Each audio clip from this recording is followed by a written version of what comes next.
हेतुकी अशा अनुग्रहामुळं दयेमुळं तुम्ही आम्ही या वैशाख मासाच्या पावन पर्वामध्ये पवित्र श्रीला इंद्रायणीच्या तटाकावर साक्षात संजीवन समाधिस्थ माऊलींच्या चरणकमलाजवळ ज्या क्षेत्राचं वर्णन केलं की जेथे देव येऊनी होती पक्षी असं वर्णन केलं, 84 सिद्धांचा सिद्ध बेटी मेळा तो हा सुख सोहळा कायवानू असं नामदेवरायांनी या क्षेत्राचं वर्णन केलेलं आहे.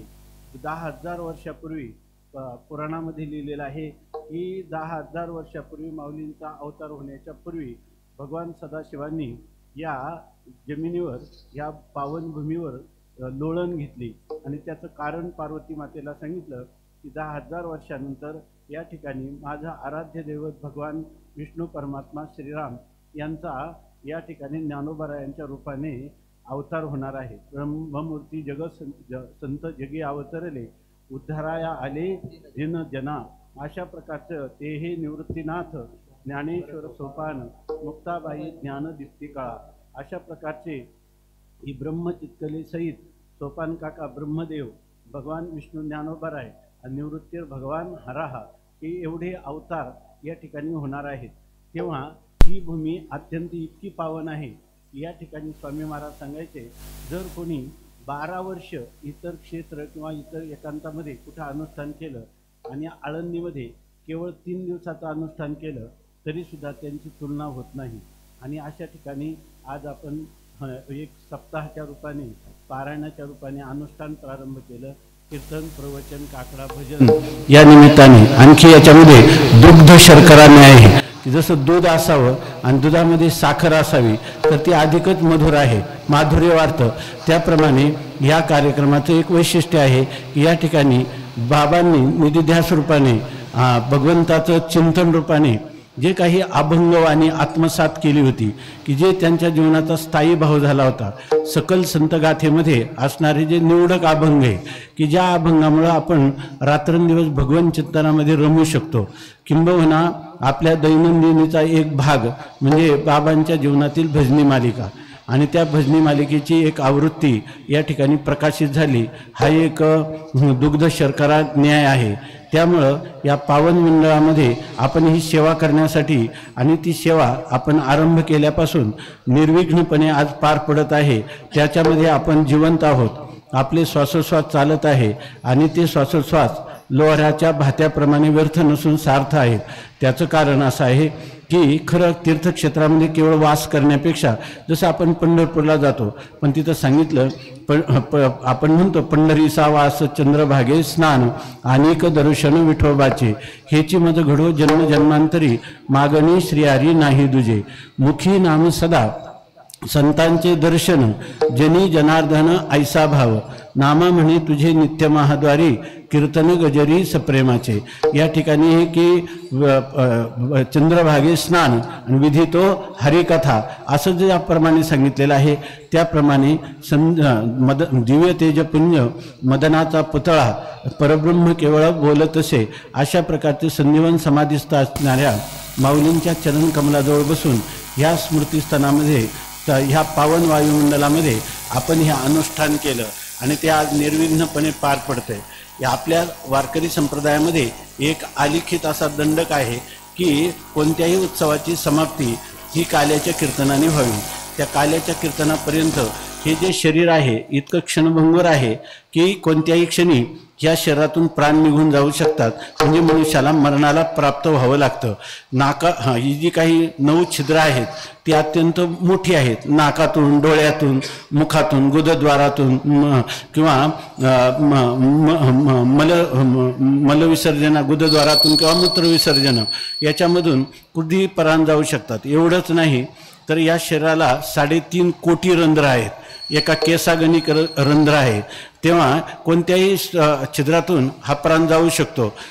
मनुष्य जगतो कसं हे आश्चर्य आहे. मरण पावलं हे आश्चर्य नाही. कारण क्षणभंगुर हे जायन कळता ग्रास गिळी सत्ता नाही हाती अशा प्रकारची माशी पाखडी तव हे सरे. भगवंताचे आपण इतके ऋणायित आहोत की भगवंताने आपल्याला हे आयुष्य दिलेलं आहे आणि त्या आयुष्यामध्ये असं आहे की नुसतं आयुष्य दिलं लोहराचा भाताही श्वासोश्वास करतो ती साखळी ओढली की तो भप भप करत राहतो. तसं आपले श्वासोश्वास चालू आहेत, इतरांचे श्वासोश्वास चालू आहेत, म्हणून काही त्यांना हे मानवी जीवनाचा आनंद मिळाला असं नाही. ह्या आनंदाची ठिकाणं दोनच आहेत, ते म्हणजे आनंदाचे दोनच पत्ते आहेत. सुखरूप ऐसा दुजा कोण सांगा, माझ्या पांडुरंगा सारी खातो. पांडुरंग परमात्मा सुखरूप आहे. सुख एक हेची ठाई बहुपायी संतांचे. संतांच्या पायाजवळ आणि देवाच्या पायाजवळ सोडून जगामध्ये कुठंही यत्किंचित देखील सुख नाही. अशा प्रकारची स्थिती असताना त्या भगवंताने आपल्यावर कृपा केली की आपल्याला मनुष्यत्व दिलं. नंतर आपल्याला मुमुक्षुत्व म्हणजे माझा उद्धार व्हावा, कैमी उद्धार पावेन, अशा प्रकारच्या अंतःकरणात तळमळ निर्माण केली. आणि तेवढ्यावरच नाही झालं नाही की तळमळही असली, मनुष्य देह असला तरी संतांच्या संगतीशिवाय मनुष्य जीवनाचा उद्धार होत नाही. म्हणून आपल्याला संत संगती, बाबांसारख्यांची ही जी स्मृतीस्थल आहे, आपल्याला असं वाटतं की बाबांचं निर्याण झालं. जसं जे आपल्याला वाटतं तर ही धारणा आपली योग्य नाही. कारण संत जे असतात ते जात नसतात. ते संत जे आहेत ते चैतन्य रूपाने कायम या ठिकाणी वास करत असतात. ज्या वेळेला आपला आरसा जर शुद्ध स्वच्छ असला तर आपलं प्रतिबिंब दिसतं. तसं जर आपण जेव्हा आपला अंतःकरण ह्या मनुष्य शरीरामध्ये शुद्ध होईल त्यावेळेला हे ऋषीमुनींचे, द्रष्ट्या ऋषीमुनींचे अंतराळात असणारे आत्मे हे सगळे आपल्याला मदत करत असतात.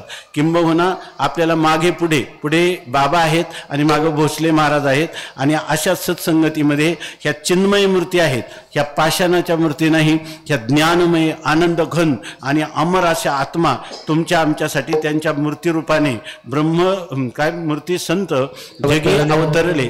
अशा प्रकारच्या ह्या वायुमंडलात आपण राहायला मिळालं म्हणजे आपण खऱ्या अर्थाने अत्यंत भाग्यवान आहोत असा त्याचा अर्थ.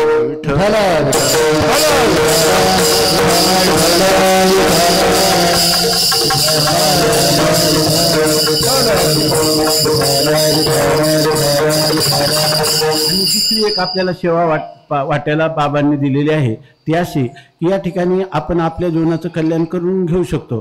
आपल्या जीवनाचं कल्याण म्हणजे काय आहे? हित ते करावे देवाचे चिंतन करून या मन शुद्ध व्हावे. ही दिशा त्यांच्याच कृपेने आपल्याला मिळालेली आहे. पण आई जशी आपल्याला एखादं पक्वान्न चांगलं तयार झालं तर तिला एकटीला खावं वाटत नाही, ती आपल्या मुलासाठी ठेवते किंवा मुलाची वाट पाहत राहते. तसं तुकाराम महाराज म्हणतात, माझ्या वडिलांची मिराशिगा देवा, तुझी चरण सेवा पांडुरंगा, उपवास पारणी राखीला दारवंटा, केला भोगवटा आम्हा लागी. आपल्याला एक अभिमान आहे की बाबांनी जे अनादिकालापासून असणारी सनातन वैदिक परंपरा संतांच्या अभंग वाङ्मयाच्या द्वारा किंवा ज्ञानोबारायांसारख्या नाथ महाराजांसारख्या संतांचं जे ओवी रूपाने वाङ्मय आहे त्याचं जतन केलेलं आहे. तसं आणि ती जी परंपरा आहे ते प्रवाहित करणं ही देखील त्यांची सेवा आहे. आणि तेही कार्य आपल्याकडून घडत आहे. त्या ठिकाणी तुकाराम महाराज म्हणतात ना, हे माझी मिराशी चित्त तुझे पायापाशी, याचा धरीन अभिमान करीना आपुले जतन. या ठिकाणी आपल्याला हे जतन करायचं आहे की अत्यंत कराळ विक्राळ दुर्धर असा हा कलिकाळ आहे. आणि या काळामध्ये परमार्थाकडे प्रवृत्ती कमी आहे. सामान्य लोकांची प्रवृत्ती कमी आहे. लोक विषय भोगामध्ये किंवा विज्ञानाच्या अंगाने भोगप्रधान असं जीवन जगत असताना आपल्याला संतांना दया आली की बुडते हे जन न देखवे डोळा, येतो कळवळा म्हणून या. म्हणून चंद्र सूर्य असेपर्यंत लोकांना मार्गदर्शक अशा प्रकारचं वाङ्मय त्यांनी लिहून ठेवलेलं आहे. आणि त्या वाङ्मयाचा प्रचार प्रसार व्हावा अशी ही सद्बुद्धी आपल्याला भगवान परमात्म्याने दिलेली आहे. आणि ती सेवा याचा धरीनं अभिमान करीनं आपुले जतन. वास्तविक या काळामध्ये कलिकाळामध्ये हे अशा प्रकारचं सत्कार्य करणं हे अत्यंत कठीण आहे. का स्वामी महाराज सांगायचे की पुरामध्ये मनुष्य जर पडला तर तो समुद्राला मिळायला जायला त्याला काही पोहावं लागत नाही. परंतु जर नदीच्या उगमाच्या दिशेने जायचं म्हटलं, प्रवाहाच्या विरुद्ध दिशेनं, तर ती गोष्ट अवघड आहे. पण ज्या अर्थी आपल्या आत्तापर्यंत आवृत्ती पाठीमागं आवृत्त्या निघतात, याचाच अर्थ असा आहे की बाबांच्या इच्छेने त्यांच्या संकल्पातलं जे बळ आहे तेच आपलं मनोबल आहे, तेच आपलं बुद्धिबल आहे, तेच आपलं शरीर बल आहे, तेच आपलं आत्मबल आहे. आणि त्यामुळं ही सेवा आपल्याकडून घडत आहे. सांप्रदायिक संप्रादायिक परंपरेचं जतन ही सर्वात मोठी सेवा आहे आणि ही सेवा आपल्याकडून घडत आहे. म्हणून जगातल्या लोकांना याचं काही महत्त्व नसतं. हे लोक उगीच आपला वेळ किंवा आपला पैसा खर्च करतात असं त्यांना वाटतंय. याच्यापेक्षा त्यांच्या भाषेत विधायक अशी दुसरी कामं करता येतील. पण खरं विधायक काम असेल तर हे सत्संगतीमध्ये सत्शास्त्राचा प्रचार करणं प्रसार करणं याच्या इतकं पवित्र आणि याच्या इतकं आवश्यक काम दुसरं कोणतंच नाही. आणि ते आपल्या वाट्याला त्यांच्या कृपेने आले, त्यांनी आपल्याला माध्यम केलं. हे त्यांची आपल्यावर असणारी अकारण अहेतुकी अशा प्रकारची दयाच आहे. विठ्ठल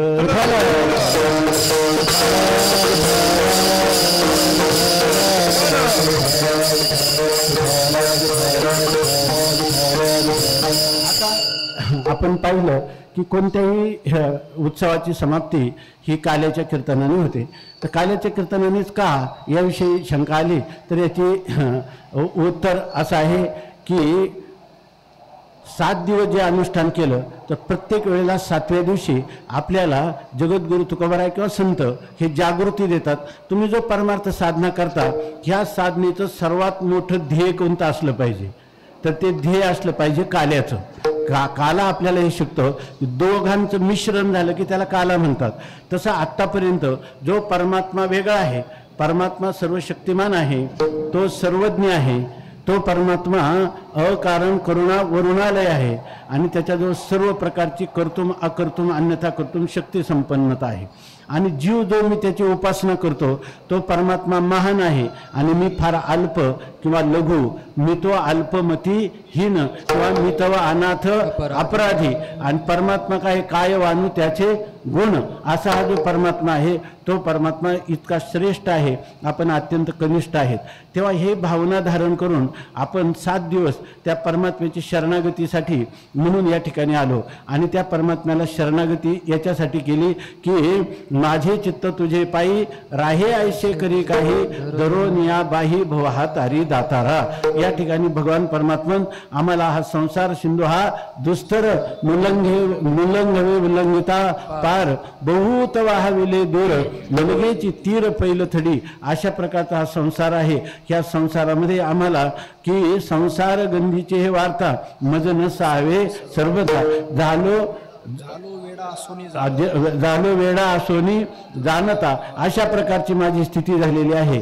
हा संसार दुःखमूळ आहे, चौकड इंगळासारखा आहे. तेव्हा याच्यातून मला तू ह्या संसार सागरातून ह्या संसार समुद्रातून ह्या माया नदीतून तू मला पार कर असं आपण त्याला करुणा भागत असतो. पण परमात्मा हा सर्वज्ञ आहे आणि तो भक्तवत्सल आहे.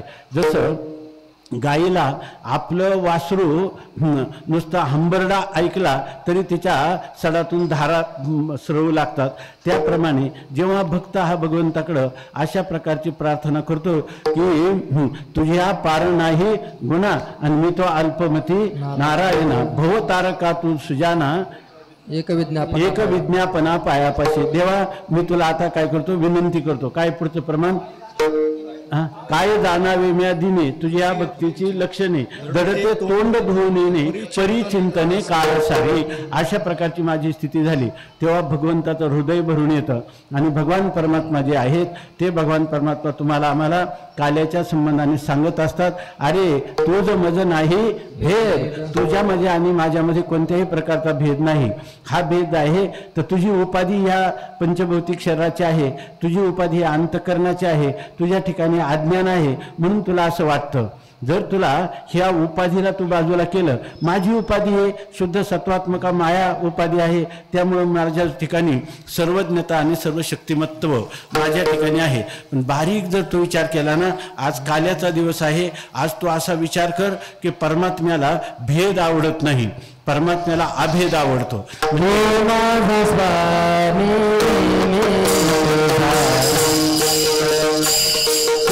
माझा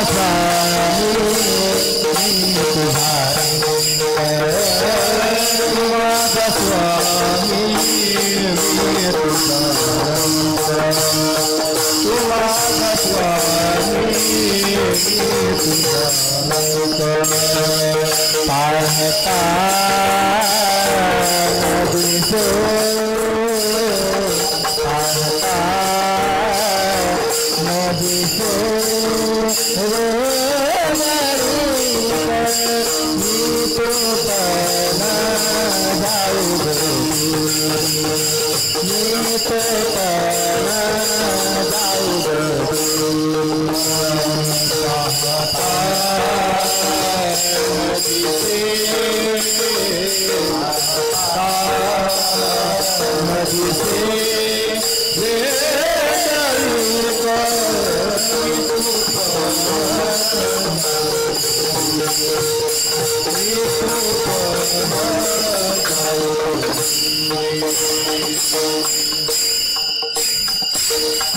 परमात्मा म्हणतो, हे माझ्या लाडक्या भक्ता, तू तुझ्यामध्ये आणि माझ्यामध्ये कोणताच भेद नाही. जो भेद आहे तो उपाधीत आहे. मी जे आहे, कानोबा तुझी गोंगडी चांगली, आम्हाशी का दिली वांगली रे. माझी गोंगडी शुद्ध सत्वात्मक आहे, म्हणून या ठिकाणी माझ्या ठिकाणी ही कर्तुम अकर्तुम अन्यथा कर्तुम शक्ती संपन्न झालेली आहे. आणि तुला सकाळची काय भाजी खाल्ली हे संध्याकाळी आठवत नाही, कारण तू कोणती उपाधी घेतलेली आहे. ह्या वेष्टी असणारं जे अंतःकरण आहे किंवा या ठिकाणी असणारं जे अज्ञान आहे, तुला मी कोण आहे याचं अजून ज्ञान झालं नाही. म्हणून या ठिकाणी असं आहे, तू असं एक दिवस जेव्हा मला म्हणशील की काय प्रमाण सांगितलं, तू माझा स्वामी आणि मी तुझा रंक. तू मला कायम मरेपर्यंत म्हणून बसू नको, मी तवा अनाथ अपराधी कर्महीन मती मंद बुद्धी. हे बोलणं तुझं मला कायमचं ऐकायला आवडत नाही. तू कधीतरी माझ्याबरोबर प्रेमाने भांडायला आला पाहिजे आणि तुझा अनुभव मला सांगितला पाहिजे की या ठिकाणी तुझ मज नाही भेद केला सहज विनोद. तू माझा स्वामी आणि मी तुझा रंक. हे जर पाहिलं ना, तू देव आणि मी भक्त, हे जर पाहिलं तर पाहता दिसे वेगळी क. वरवर पाहिलं तर आपण दोन भिन्न आहोत असं आपल्याला दिसतं. परंतु जर तुझी कृपा माझ्यावर झाली आणि त्या कृपेने मला आता असं कळलेलं आहे का तुझं माझं नाही भेद.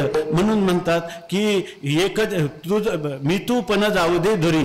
या ठिकाणी तू देव आहे आणि मी भक्त आहे. हे जे मी तू पण आहे हे जाऊ दे, आपण दोघे एकच घोंगडे पांघरू हरी. म्हणजे याचा अर्थ असा की खरा काला म्हणजे आपल्या दोघांचं ऐक्य झालं पाहिजे. तुका म्हणे काला कोठे अभेद देखिला, किंवा तुका म्हणे काय भोळ्या भाविका, तुका म्हणे एके ठाई काला, तुका म्हणे भाविकाला. भाविक जो खरा असतो त्याला एके ठाई. आज 6 दिवस आम्ही वेगवेगळे राहिलो, 7 दिवस वेगळे राहिलो, पण काल्याच्या दिवसांनी आपण परमात्म्याला म्हटलं पाहिजे, अमर तू खरा कैसा नव्हे मी दातारा, चाल जाऊ संता पुढे वाद करीन निवाडे. आम्ही ज्ञानेश्वरीचं पारायण केलेले. ज्ञानेश्वरी काही साधारण गोष्ट नाही, केवळ अद्वैत सिद्धांत सांगणारा जे विश्वातला अध्यात्म प्रांतातला सर्वात मोठा ग्रंथ आहे आणि तो तुमचा आहे, ज्ञानोबरायांचा आहे.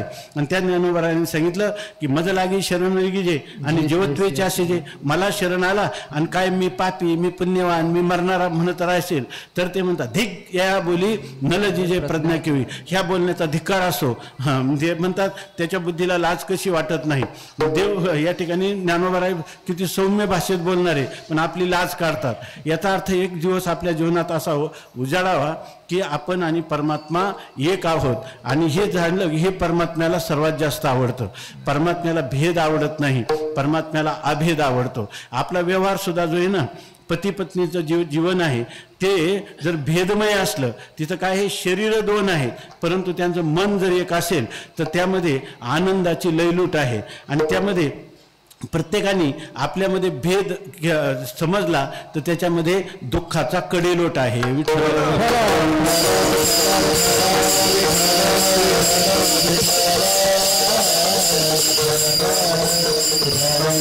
पायाचा भेद किती असू द्या, किती भेदाचा विस्तार होऊ द्या, तो विस्तार आनंदाला कारण होतो. पण आतून अंतरंगातून एक असलं पाहिजे. व्यवहारातही तसंच आहे आणि परमार्थातही तसंच आहे. विठ्ठल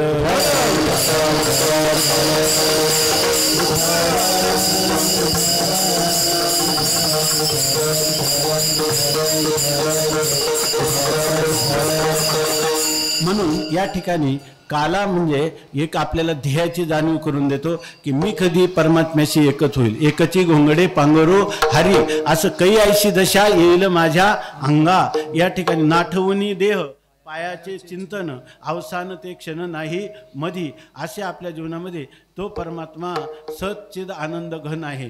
परमात्मा जो आहे ना तो परमात्मा अमर आहे. सत आहे म्हणजे तिन्ही कालात परमात्मा नाही असा कोणताच काल नाही. तसा तो ज्ञानरूप आहे, ज्ञान नाही असा परमात्म्याकडे कोणताही क्षण नाही. तसंच परमात्म्याच्या ठिकाणी दुःख संबंधरहित केवळ आनंदाचा भांडार असा परमात्मा आहे. आणि ममैव अंशो जीवलोके, जीवसुद्धा काय आहे त्या परमात्म्याचा अंश आहे. जसा अंशी राहतो तसाच काय राहणार, अंश राहणार. म्हणजे मी सच्चिदानंद रूप आहे, पण जीवाला भ्रम झाला आणि त्याने ह्या मी देह म्हणता ब्रह्महत्या कोटी येऊन या पाठी थापटीती. त्याचं खरं स्वरूप जे आहे ते सच्चिदानंद रूप परमात्म्याचा खरा जो अंश आहे वास्तव, ते त्याचा वास्तव अंश आहे किंवा ते त्याचं वास्तव स्वरूप आहे. पण त्याला काय करतो, संकोचोनी कार्य झाला असे लहान घेई आपोषण ब्रह्मांडाचे. परमात्मा व्यापक आहे आणि त्याचा मी असणारा अंश हा सुद्धा काय आहे, व्यापकच आहे. मी खरा अंश नाही, जणू काही अंश आहे, म्हणजे खरा अंश नाही, तो परमात्मा मी एकच आहे. विठ्ठल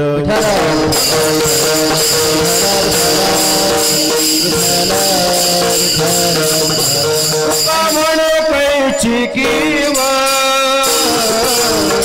कुठे जीव निराळा, कुठे जीव निराळा, कुठे जीव निराळा. तुका म्हणे कैची किव कुठे जीव निराळा, कुठे जीव निराळा. तुका म्हणे कैची कुठे जीव निराळा.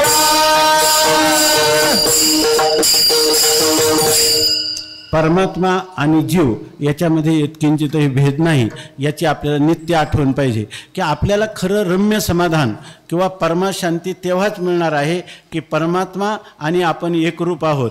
परमात्म्याचं खरं स्वरूप जे आहे तेच आपलं खरं स्वरूप आहे. आणि परमात्म्याचं बाह्य जे मायेचं आडंबर आहे तसंच आपला हा अविद्येचा विस्तार आहे. आपल्या खऱ्या स्वरूपाच्या ठिकाणी हा होणारा फक्त जगताचा भास आहे. रज्जू सर्पाकार भाषेले जगडंबर अशा प्रकारची स्थिती आहे. हे आपल्याला पडत असणारं स्वप्न आहे. पण त्या ठिकाणी स्वप्न येतं आणि जातं, जागृती येते आणि जाते, आपली सुषुप्ती येते आणि जाते, पण त्या सर्वांना पाहणारा मी हे नित्य आहे. मग परमात्मा नित्य आहे, मी नित्य नाही का? मी पण नित्यच आहे. बरं, या सगळ्या गोष्टी मला कळतात की नाही? माझं ज्ञान पण काय आहे, नित्यच आहे. बरं, जी गोष्ट आपल्याला अत्यंत आनंददायी असते तिच्यावर माणसाचं जास्त प्रेम असतं. माझं प्रेम सर्वात आधी कोणावर आहे? आपलं प्रेम जे काय त्यांनी सांगितलं, परमात्मा जो आहे परप्रेमास्पदम यतः, या ठिकाणी प्रियाची परमसीमा, प्रियाची परमसीमा, तो भेटे माऊली आत्मा. या ठिकाणी आपला आत्मा प्राप्त झाला की तोच खरा आनंद रूप आहे. आणि ह्या गोष्टी कुठं कळतात तर सता संतांचे संगती, कळो आले कमळापती, आपुली कोणीच न होती, निश्चय चित्ती दृढ झाला. म्हणून आपण ह्या मार्गावर आरूढ आहोत. म्हणून एक दिवस आपल्या जीवनात असा व्हावा की ज्या दिवशी आपल्याला देवाला म्हणता यावं, भगवान परमात्मन तुम्ही श्रेष्ठ आहात, मी कनिष्ठ आहेत. पण हे उपाधीच्या दृष्टीनं आहे.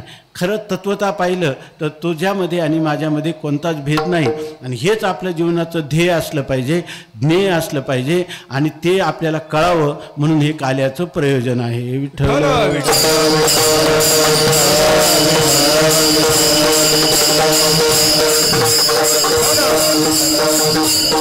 काय त्या काल्याचा आनंद आहे तर त्यातून सांगितलं, काल्याचे असे आणि देवजळी झाले मासे, आणि पुसोनिया हात टिरी सांगा, पुसोनिया हासे टिरी सांगाते हात.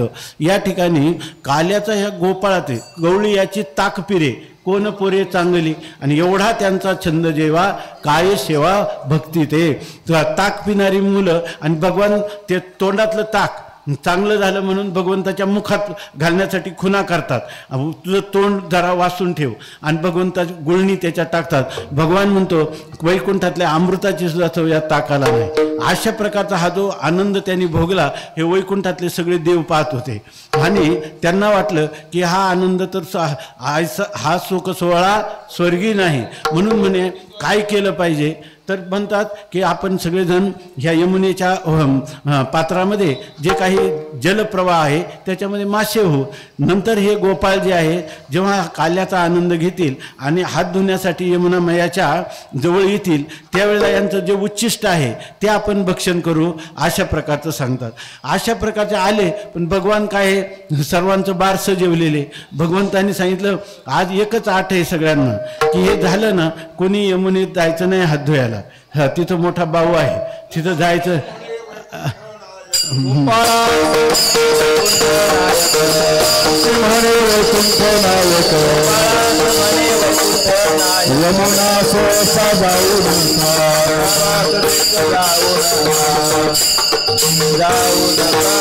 यमुना जळामध्ये कोणी जाऊ नका. पण म्हणे हात कुठं पुसायचे तर भगवान म्हणतात हसन भगवान म्हणतात हसे टिरी सांगाते हात.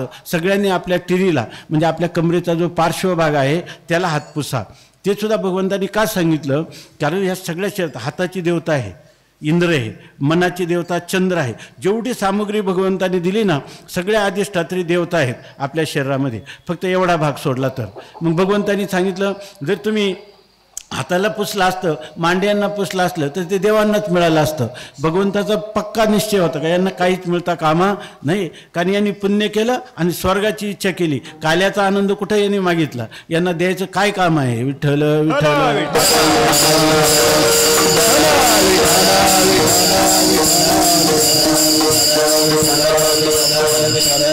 ते हे आनंद आपणच घ्यावा वारकऱ्यानेच घ्यावा. उपजवून या पुढती येऊ काला खाऊ दैवा. हा मुक्त लोकांना सुद्धा हा आनंद नाही. जीवनमुक्ताला हा आनंद नाही, देवाला आनंद नाही, पामराला नाही, विषयीला नाही, मुमुक्षुला नाही. हा फक्त भक्ताला आहे. विठ्ठल विठ्ठल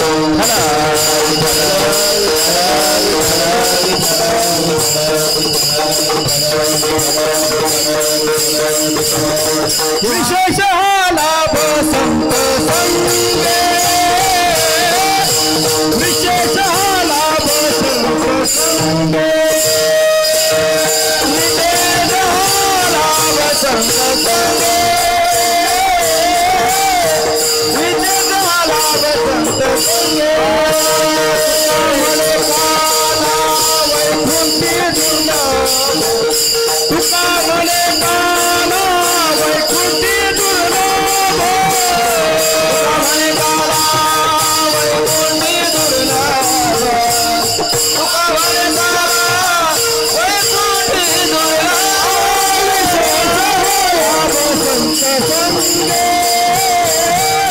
विशेष लाभ संत संगे विशेष लाभ संत संगे विशेष लाभ संत संगे.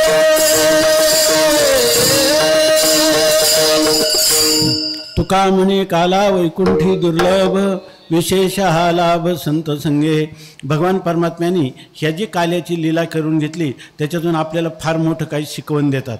आता आपण हा काला झाला की आपण आपापल्या घरी जाणार तर त्याच्यामध्ये आपल्याला असं वाटतं की 8 दिवस आळंदीला कुठे गेले.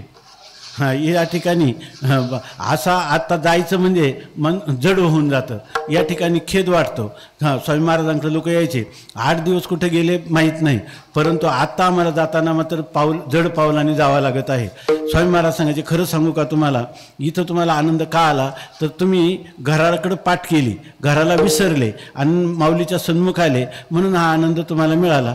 आता काही लोक म्हणतात की आम्हाला इथं वाटलं की वाटतं आपली धर्मशाळा आहे इथंच राहू इथंच चिंतन करू किंवा कोणाला वाटतं की सामर्थ्य असलं तर आपण इथे एखादी खोली घेऊ आणि इथंच वास करू. तर स्वामी महाराज म्हणायचे आळंदीमध्ये घर बांधण्यापेक्षा तुम्ही घराचीच आळंदी करा. विठ्ठल विठ्ठल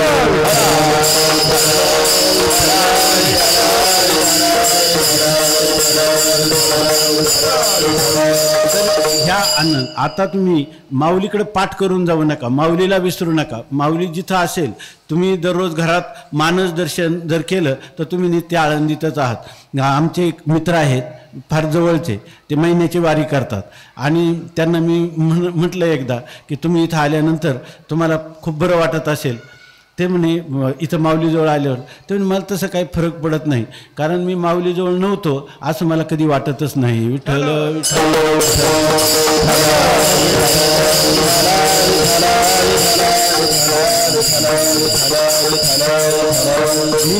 किंवा मला थोडं जरी उदास वाटलं किंवा वेळ असला की मी पहिला हैबत बाबांचं पायरीचं दर्शन करतो आणि मंदिरात शिरतो. मग तिथून जे काही माझी सुरुवात होती सगळ्या देवतांचं दर्शन करतो, समाधीजवळ बसतो, पांडुरंगाकडे पाहत बसतो, आईसाहेबांकडे पाहतो, नंतर तिथंच काही वेळ ध्यान करतो आणि मग बाहेर पडतो. असं दररोज चाललेलं असल्यामुळं माझं शरीर आळंदीला आलंय म्हणून काही नवीन झालंय असं मला काही वाटत नाही. विठ्ठल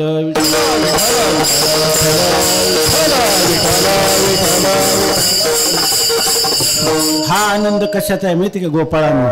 हा आनंद आहे त्यांनी परस्परावर केलेलं प्रेम आणि परस्परामध्ये त्यांचं असणारं सख्य, मैत्री, ज्याला सख्यत्वाचा किंवा मैत्रीचा भाव आहे की त्याच्यामध्ये कोणी श्रेष्ठ नाही आणि कोणी कनिष्ठ नाही. तुम्ही आम्ही खेळीमेळी गदारोळी आनंदे असं जसे 7 दिवस काढले तसे जीवनातला हा सप्ताह झाला. आता पुन्हा दुसरा सप्ताह झाला. जीवन हाच सप्ताह आहे, म्हणजे मरेपर्यंत सगळे सप्ताहच आहे. या सगळ्या सप्ताहामध्ये काय करा तर समगच्छध्वम वेद सांगतो आपल्याला. तुम्हाला जर सामूहिक आनंद घ्यायचा असेल ना, समगच्छध्वम समवदध्वम समो मनांशी जानताम, या ठिकाणी हे सुद्धा काला आपल्याला सांगत आहे की ते एक चित्र बघा. आता जानेवारीमध्ये कॅलेंडर निघतात, त्याच्यामध्ये परवाच मी ते चित्र कुठंतरी पाहिलं. जवळजवळ 8 घोडे होते, त्याच्यामध्ये 8 घोडे होते आणि ते घोडे चालताना प्रत्येक घोड्याचा पुढचा जो डावा पाय आहे तो वर घेतलेला होता आणि प्रत्येक जो मागचा पाय आहे ना, प्रत्येकाचा जो कोणत्या उजव्या बाजूचा मागचा पाय तो मागं केलेला होता प्रत्येकाचा. याचं कारण काय आहे की पहिला घोडा जसा चालला ना सगळे त्याच्याच अनुसरण करतात. तसं तुम्ही सगळे एकत्र असताना जे जे काही निर्णय होतील त्या निर्णयामध्ये असं वाटलं पाहिजे की एक जणांनी सांगितलं की मला वाटतं सप्ताह करावं, की त्यांनी सांगितलं मला सुद्धा हेच तुला मी बोलणार होतो. माझ्या मनात हाच संकल्प होता. मनात एकच विचार आहे, चालायचं. आज आपल्याला आळंदीला जायचं. तो म्हणतो अगदी मला रात्रीपासून सारखी आळंदीची ओढ लागली होती. त्याला म्हणतात समगच्छध्वम, समवदध्वम. आणि एक म्हणतो तिथं जायचं आणि पारायण करायचं, असा वेळ घालवायचा नाही. तो म्हणतो माझी तेच माझ्या मनातलं काय आहे तेच मग तुला बोलणार होतो. म्हणजे बोलणं, चालणं आणि विचार एकत्र असणारे लोक जेव्हा एकत्र येतील तेव्हा देवांचा स्वर्गाचा आनंद त्या ठिकाणी त्यांना कमी वाटतो, त्यांना लाज वाटते आणि मग ते मासे होऊन यमुनेच्या जळात ह्या काय ती गवळ्यांची मुलं त्यांनी कोणतं पुण्य केलं होतं, कोणतं काय केलं होतं काही तपास लागत नाही. परंतु अशा प्रकारचं जीवन जगले की स्वर्गातल्या देवांना देखील त्यांनी लाजवलं. आणि ही श्रीमंती वारकऱ्याची आहे आणि ती तुम्ही श्रीमंती संपादन करा हे काला सांगतो. विठ्ठल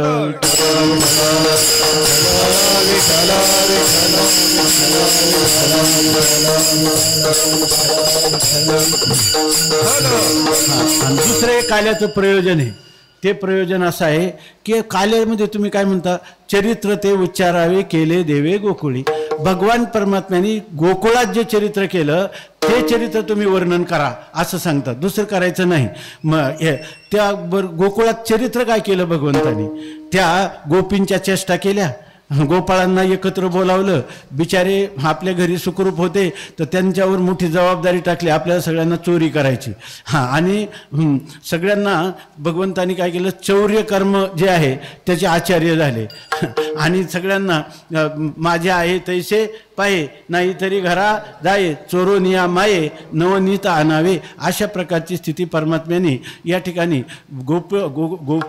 गोपी ज्या आहेत त्या गोपींच्या त्याला म्हणतो आपण रांडोळी केली, त्या गोपींच्या बरोबर भगवंतानी क्रीडा केली, अशा प्रकारचं वर्णन आहे.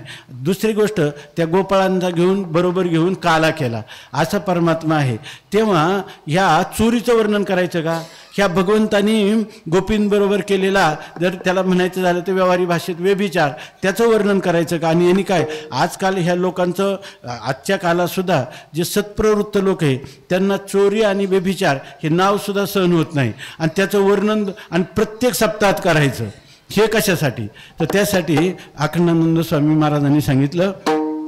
याचं कारण असं आहे, जे लोक अत्यंत दुष्ट नष्ट खाष्ट चांडाळ नास्तिक असतात आणि ते लोक जे आहे ना, जर त्यांना तुम्ही वेदांत सांगायला लागले, भक्तिप्रेमाचं उत्कट स्वरूप सांगायला लागले, ते म्हणतात की यांची डोकी फिरली, हाय की नाही, हे ऐकायला कोणी तयार नाही.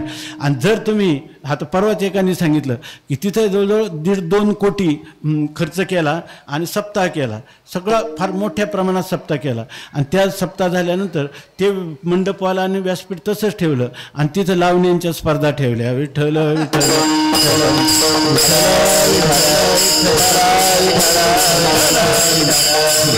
आता तुम्ही सांगा, हे सप्ताहातले कीर्तनकार, प्रवचनकार, पारायणवाले सगळे वाळून जातील की नाही?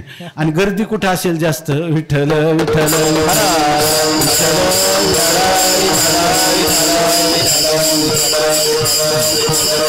तुकोबाराय सांगतात की साच कोणा लटीक येते रुचे आणि साच कोणाही न पचे. या ठिकाणी तुम्ही जर धर्माचे नियम सांगायला लागले, पालन सत्य काय अस्तेय, ब्रह्मचर्य, असंग्रह, अपरिग्रह, संतोष, तप, स्वाध्याय, ईश्वर परिणाम, विवेक, वैराग्य, समाधी, षटक, तर लोक म्हणतात हे काय बोलतात हेच कळत नाही. विठ्ठल विठ्ठल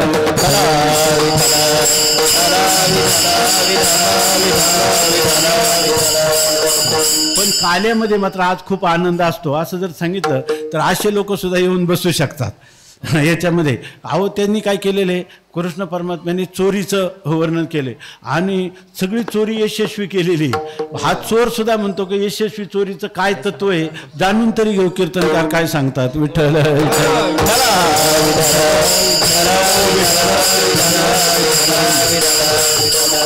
असे जे लोक आहेत दुष्ट, नष्ट, चांडाळ, कुत्र्याचं मांस शिजवणारे, असे जरी लोक काल्याला जर आले तर त्या काल्यामध्ये हे वर्णन गोकुळामध्ये भगवंतांनी केलेली चोरी किंवा गोपींच्या केलेल्या चेष्टा याचं वर्णन जर ऐकलं तर श्रीमद भागवतामध्ये दशम स्कंदात लिहिलेले त्याला चोरी आणि व्यभिचाराचा दोष लागणार नाही, त्या दोषाचा नाश होईल. म्हणून त्याच्यासाठी भगवंतांनी ह्या लीला करून ठेवलेल्या आहेत. विठ्ठल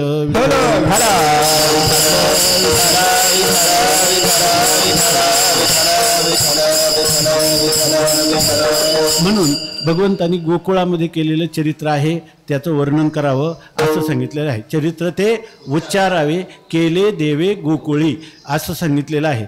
तेव्हा ह्या गोकुळामध्ये काय चरित्र केलं ते आपण थोडंसं नंतर पाहू. याच्यामध्ये पहिल्यांदा भगवान परमात्मा जो आहे नंतर पाहू किंवा अगोदर पाहू. भगवान परमात्मा जे आहे त्या परमात्म्याचा कृष्ण गोकुळी जन्मला आणि दुष्टा चिळकाप सुटला. परमात्म्याने अवतार धारण केला, आकाशवाणी झाली आणि त्या आकाशवाणीने सांगितलं कंसाला का तुझा शत्रू जो आहे तो या ठिकाणी गोकुळात जन्माला आलेला आहे, तो वाढत आहे, त्याचा नाश कसा करावा. कंसाला थरकाप सुटलाय. त्यांनी सांगितलं की त्याला स्वप्न, जागृती, सुषुप्ती सगळ्या एक झाल्या.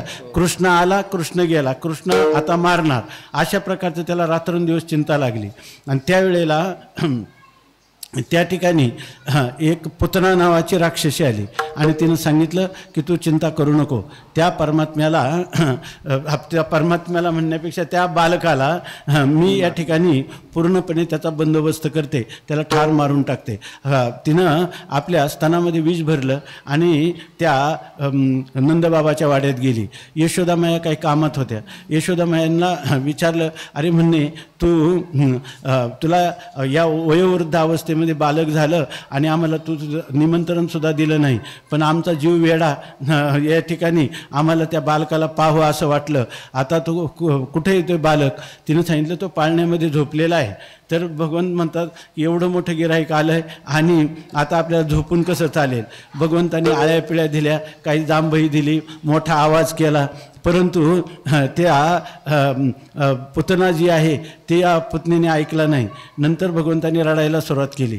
तेव्हा पुतना म्हणते की झोपला कुठं, आता रडतंय बाळक आणि तू तुझ्या कामात गुंतली, आता त्याला मी घेते. तिनं मांडीवर घेतलं आणि म्हणे आता त्याला भूक लागलेली आहे, मी त्याला स्तनपान करवते. आणि लगेच मांडीवर घेतला आणि परमात्म्याला ती स्तनपान करू लागली. तो सगळ्या त्रैलोक्याचा धनी असणारा परमात्मा, तो अंतर्बाह्य सर्व जाणणारा आहे, त्याला न सांगता तुम्हा कळो येते अंतर विश्वी विश्वंभर परिहारची.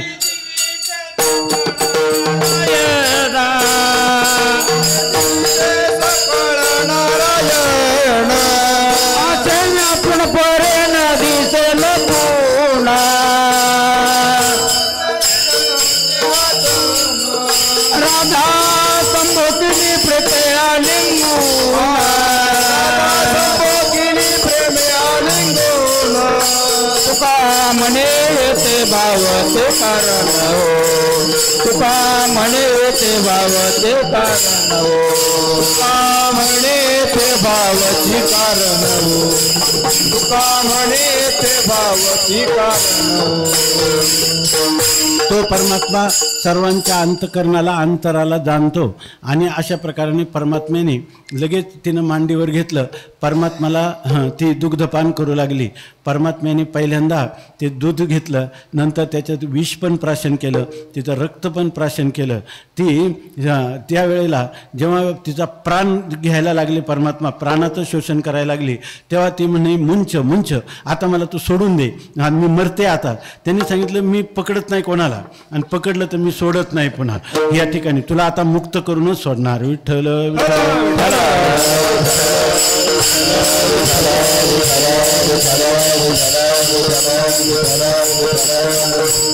झडाम दिशी तिचा देह पडला. भागवतात वर्णन केलंय 7.5 योजनं, मला 7.5 योजनं तो देह पडला, कारण ती राक्षसी होती. आणि अशा प्रकारचं जेव्हा झालं तेव्हा जी यशोदा मैया आहे तिचा छातीची धडधड वाढली. केवढा मोठा प्रसंग आला होता. देवाला नवस करू, देवाने आपल्याला वाचवलं. आता देवाला देव सर्वांना वाचवणारा, त्याला ही कोण वाचवणार. विठ्ठल विठ्ठला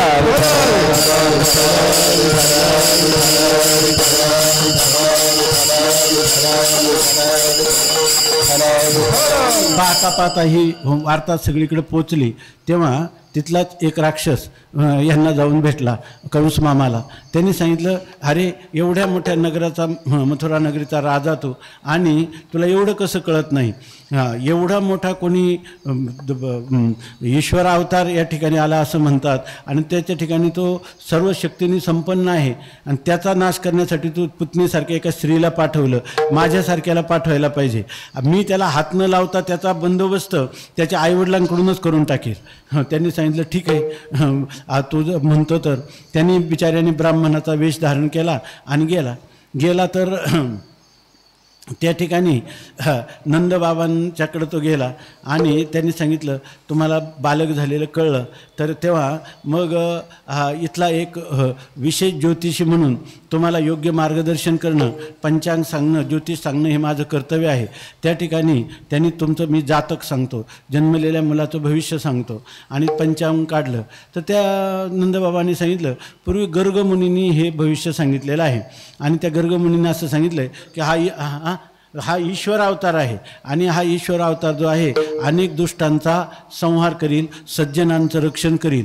त्यांनी गीतेमध्ये प्रतिज्ञा केलेली आहे यदा यदा ही धर्मस्य ग्लानिर्भवती भारत अभ्युत्थानम धर्मस्य तदात्मनं सृजाम्यहम.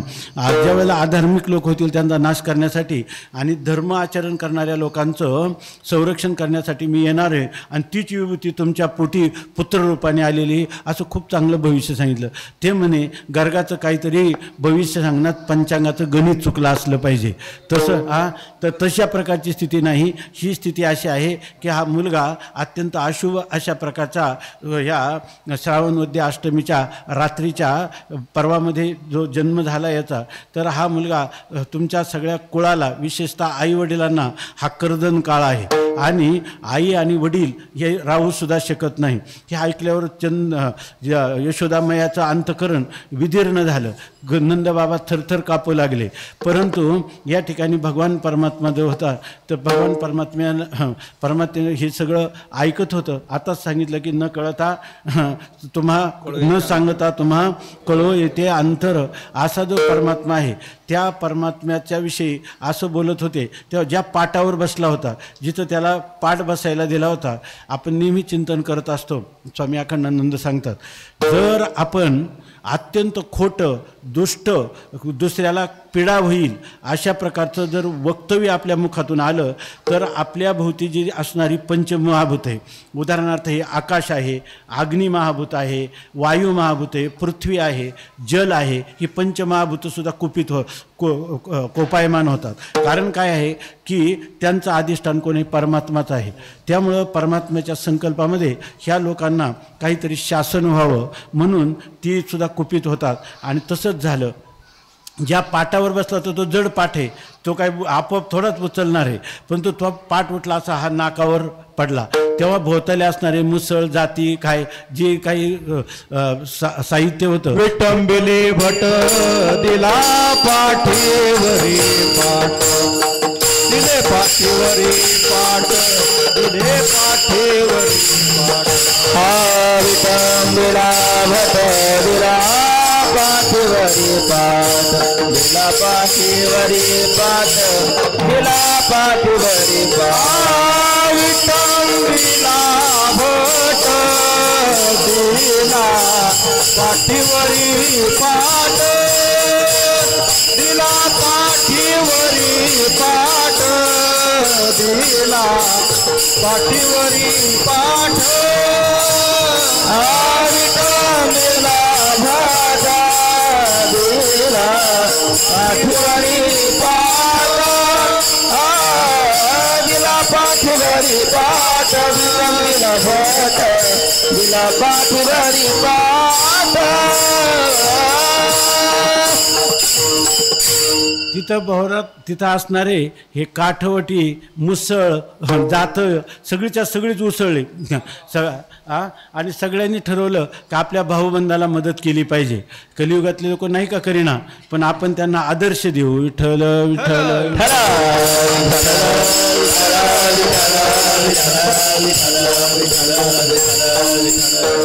त्याचं वर्णन केलं. आपले गुलेबाबा म्हणायचे, प्रमाण सांगायचे, पण म्हणायचे अजून कोणत्याच गाथेत मला सापडलं नाही.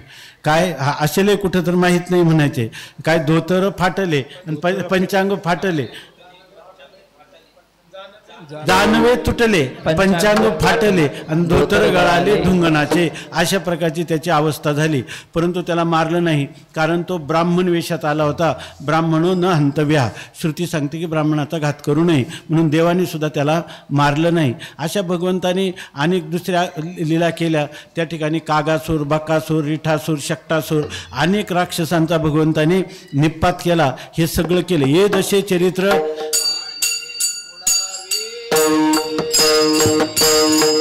अवघी दैत खाणी बुडावी,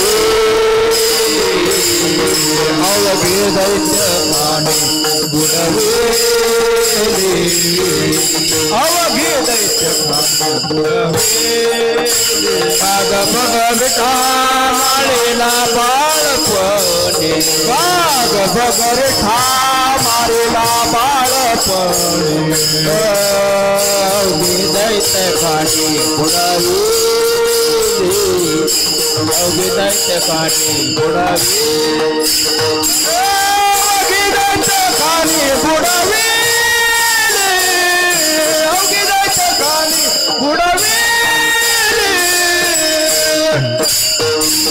काग बग रिठा मारिले बाळपणी, अवघी दैत्य खाणी बुडविली. असे परमात्म्याने ये दशे चरित्र केले नारायणे. ह्या बाल अवस्थेमध्येच केलं. रांगता गोधने राखिता, हे रांगता रांगतात भगवंताने अशी तर चरित्र केली.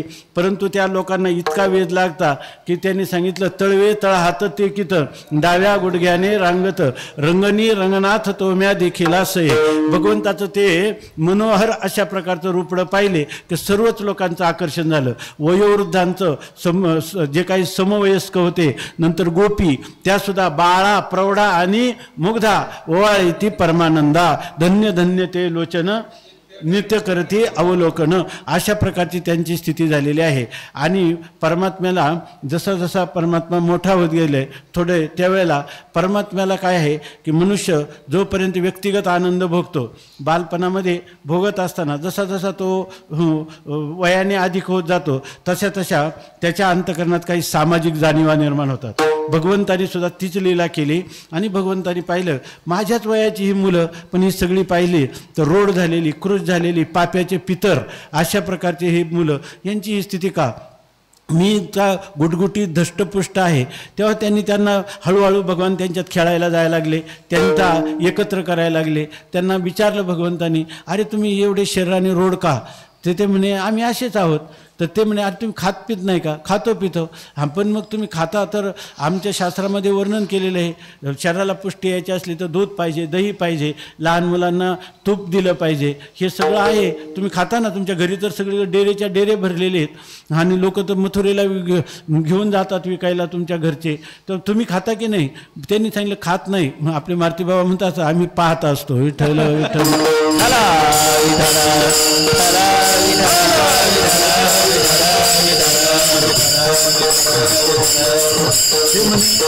अशी स्थिती आहे ना, मग तुम्ही काय करायचं, बळजबरीनं आणायचं, म्हणजे चोरून आणायचं. चोरून या माये नवनीतान, मारलं तर आम्हाला खूप शिक्षा भोगावी लागेल या ठिकाणी. त्यांनी सांगितलं तुम्ही त्याचा आचार्य, तुम्ही माझा ऐका, माझ्यावर विश्वास ठेवा. आपण काय करू, सगळे मिळून रात्रीचं जात जाऊ आणि रात्रीचं ही दह्या दुधाची आपण चोरी करू.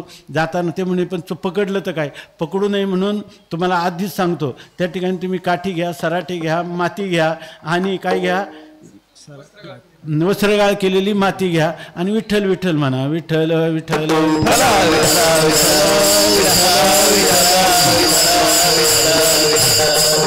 विठ्ठल विठ्ठल म्हणा नाही सांगितलं बरं का त्यांनी, नाहीतर मग ते पकडले गेले असते. मला आठवे ना म्हणून म्हटलं विठ्ठल विठ्ठल.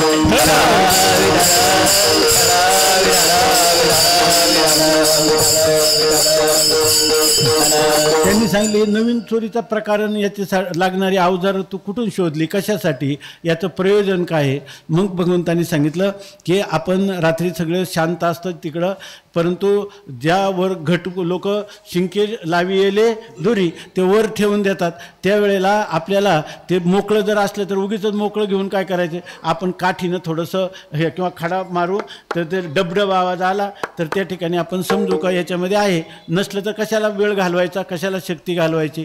आणि भरलेलं असलं तर काठीनं त्याला छिद्र पाडेल आणि मग शिंके लाविले दोरी होतो तिघांचे मी वरी आणि तुम्ही वारे दोईकडे मुख पसरवणी गडे, अशा प्रकारची स्थिती आहे. पण म्हणे जर कोणी एखादं जागं झालं तर पळायचं म्हणे. पळायचं जर पकडलं तर काय म्हणे, सराटे टाकायचे म्हणे, सराटे टाकायचे. पण एखाद्याने चप्पल घातली तर काय करणार म्हणे, मग त्याच्यासाठी असं करायचं, माती तिच्या डोळ्यात टाकायची, म्हणजे तोपर्यंत आपण पळत जाऊ. हे भगवंतांनी योजना सांगितली. विठ्ठल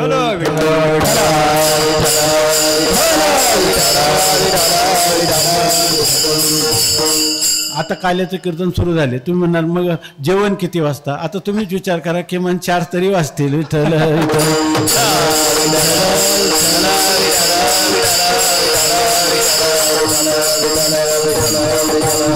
असं झालं की त्यांनी सांगितलं विठ्ठल विठ्ठल भगवंतांनी ह्या चोऱ्या करायला सुरुवात केली. आता सगळे लोकांनी हळूहळू लक्षात आलं की हे सर्व मुलं येतात आणि कृष्ण हा यांचा नेतृत्व करणारा सगळ्यांचा अग्रगण्य किंवा धुरीण आहे. मग त्यांनी हळूहळू यशोदा मायाकडे तक्रार केली. ती म्हणे जर खरी सख्खी आई असेल तिला मुलाच्या तक्रारी कधीच पटत नाही. तिनं सांगितलं बाळ सगुण गुणाचे ताने, असं आहे. तुम्ही हे काय सांगाता गाढाणी गोकुळच्या नारी. त्यांनी सांगितलं दुसरी गोष्ट असेल, तुम्ही प्रत्यक्ष पकडलं का त्याला कधी, करू आम्हाला पकडून द्या. एक दिवस एका गवळणीनं विचार केला. आप सगळं इतकं त्या परमात्म्याच्या भागवतामध्ये वर्णन करतात भागवतकार की सगळ्या पृथ्वीची शाई केली, आपलं कागद केला, सगळ्या वृक्षांची लेखणी केली आणि समुद्राची शाई केली आणि सरस्वती साक्षात लिहिण्याला बसली, तरी भगवंताच्या लीला कधी संपणार नाही. आणि मग ते एका कीर्तनामध्ये किती वेळ सांगणार आपण, विठ्ठल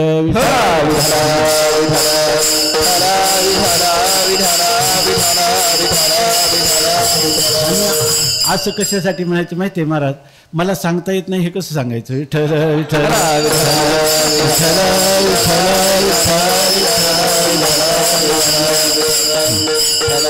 एका गवळणीनं भगवंताला पकडलं आणि बुरख्यातली होती, तिनं लगेच भगवंताची करंगळी पकडली, हात पकडला आणि म्हटली की आता मी तुला रंगे हात पकडलाय, घेऊन जाते. आणि घेऊन निघाली. भगवान मध्यंतरी गेल्यानंतर तिचा मुलगा जो आहे ते एका अंगणामध्ये खेळत होता. ते त्या परमात्म्याने कृष्ण परमात्म्याने पाहिलं, त्याला खुनून बोलावलं आणि हळू त्याची आईच होती.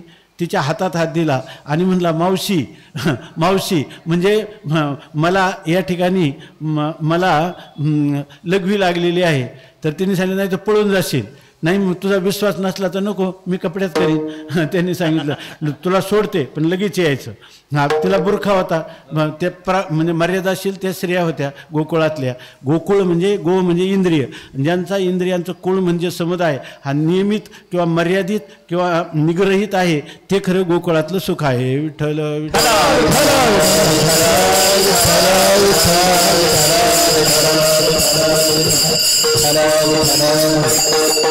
त्या मुलाचा हात दिला आणि भगवान जे पळत सुटले आणि जाऊन नंदबाबाच्या वाड्यात यशोदेच्या मांडीवर जाऊन बसले.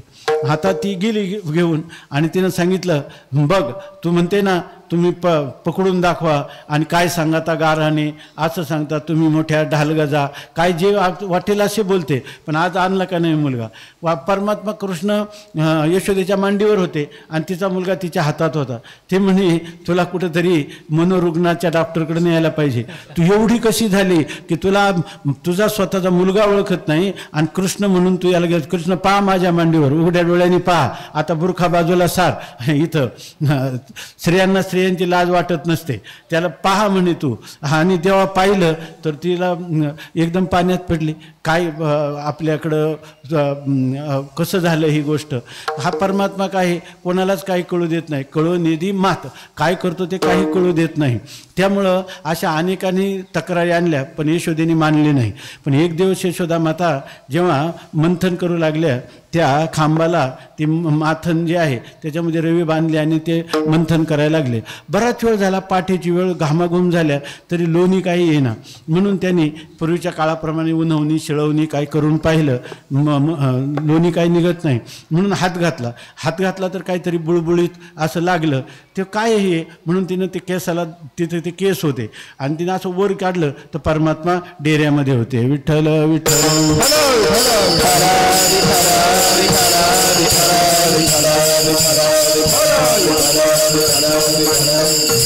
असं झालं की मग तिला मात्र काय झालं स्वतःची खात्री झाली. आणि संध्याकाळी नंदबाबा जेव्हा आले तेव्हा यशोदामयांनी ही गोष्ट नंदबाबांना सांगितली. आपल्या मुलाच्या चुका ह्या आईने नेहमी स्वामी महाराज सांगायचे वडिलांना सांगितल्या पाहिजे. जर आपण त्या लपवून ठेवल्या तर तो पुढं जाऊन महान गुन्हेगारी प्रवृत्तीचा होऊ शकतो. महान दुष्ट अशा दूषित प्रवृत्तीचा होऊ शकतो. कारण आई आणि वडील ह्या दोघांनी मिळूनच आपल्या लेकराचं हित कशात होईल याचा विचार केला पाहिजे. त्यासाठी वडिलांपासून कधी चुकू नये असं स्वामी महाराज सांगायचे. आणि ही लीला जी आहे भगवंताची हिच्याविषयी नंदबाबाला यशोदामयांनी याच कारणाने सांगितलं. मग नंदबाबांनी विचार केला की उद्यापासून याला शाळेत घालू. त्यावेळची शाळा म्हणजे गोशाळा गोपालन. मग ते भगवंताच्या अगोदर मंडळ तयारच होतं. तेच मंडळ आता भगवंताला गाय सांभाळण्यासाठी पाठवायचं म्हणजे यांचा पण सगळं मित्रमंडळ त्याच्याबरोबर आलं. मग खांद्यावरी कांबळी आणि हातामध्ये काठी अशा प्रकारचं घेतलं आणि चारी तो यमुने तेथे भगवान परमात्मा यमुनेच्या तटावर हे सगळे गोधन घेऊन जायला लागले आणि त्यांचे सवंगडी पण सगळे जायला लागले. अशा प्रकारचा ही गोष्ट सुरू झाली. पण तिथं गेल्यानंतरही असं होतं की भगवान परमात्मा जे आहेत ते अगोदर नंदबाबाचा मुलगा असं काय असतं की जर आपले वडील आमदार खासदार कोणी असले तर त्याच्या मुलालाच मी आहे असं वाटतं. त्यांचं जसं लोक ऐकतात किंवा कीर्तनकार असले त्यांचं लोक ऐकतात तर त्याच्या मुलांना वाटतं की माझं पण ऐकावं. विठ्ठल विठ्ठल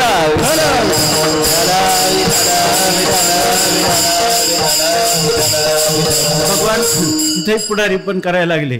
भगवंतांनी सांगितलं गाय गेली काय जा रे तू माझी गाय वळून आण. सगळ्यांना जावं लागायचं. मग ते काही लोक फार एकदम अरे प्रत्येक वेळेला आम्हीच जायचं गाई तू काय नुसता इथं आमच्याबरोबर नुसता नावाला येतो की काय असं म्हणायला लागले. तेव्हा त्याच्यामध्ये भगवान म्हणे काय अरे आपण मित्र आहे आपण काय we are friends with 2 bodies but 1 heart. आपली शरीरं 2 आहेत पण आपलं मन एक आहे तुम्ही करा ना. आणि मी नंदबाबाचा मुलगा नाही का. ते म्हणे आहे पण कधीतरी तर करायला पाहिजे ना. पण ती मुलं करत गेली. पण तो एक जो होता तो मात्र फार विचारवंत होता आणि तो म्हणजे कोण पेंद्या. ते म्हणजे थोडीशी वळती असली तर काही नाही. तुझ्या गायी इतक्या ओढाळ आहेत आणि इतक्या दूर जातात. त्यांनी सांगितलं नको आम्हा सवे गोपाळा येऊ ओढाळा तुझ्या गायी ओढाळा आहेत आमच्याबरोबर नको. कोण धावे त्यांच्या मागे आणि मागे मागे एरधारी.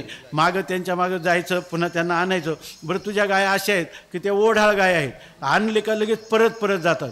त्याच्यातली एक गाई तर इतका डोळा चुकवते आणि आपण म्हटलं की वळून आणू तोपर्यंत ती लांब जाऊन पोचते. मग अशा ज्या ओढाळ गाय आहेत आणि दूर गाय आहेत, तुका म्हणे तू राख मनेरी. मनेरी नावाची गाय आहे, तिचं तू फक्त राखण कर, बाकीचे आम्ही तुझं सांभाळून घेऊ. विठ्ठल विठ्ठल.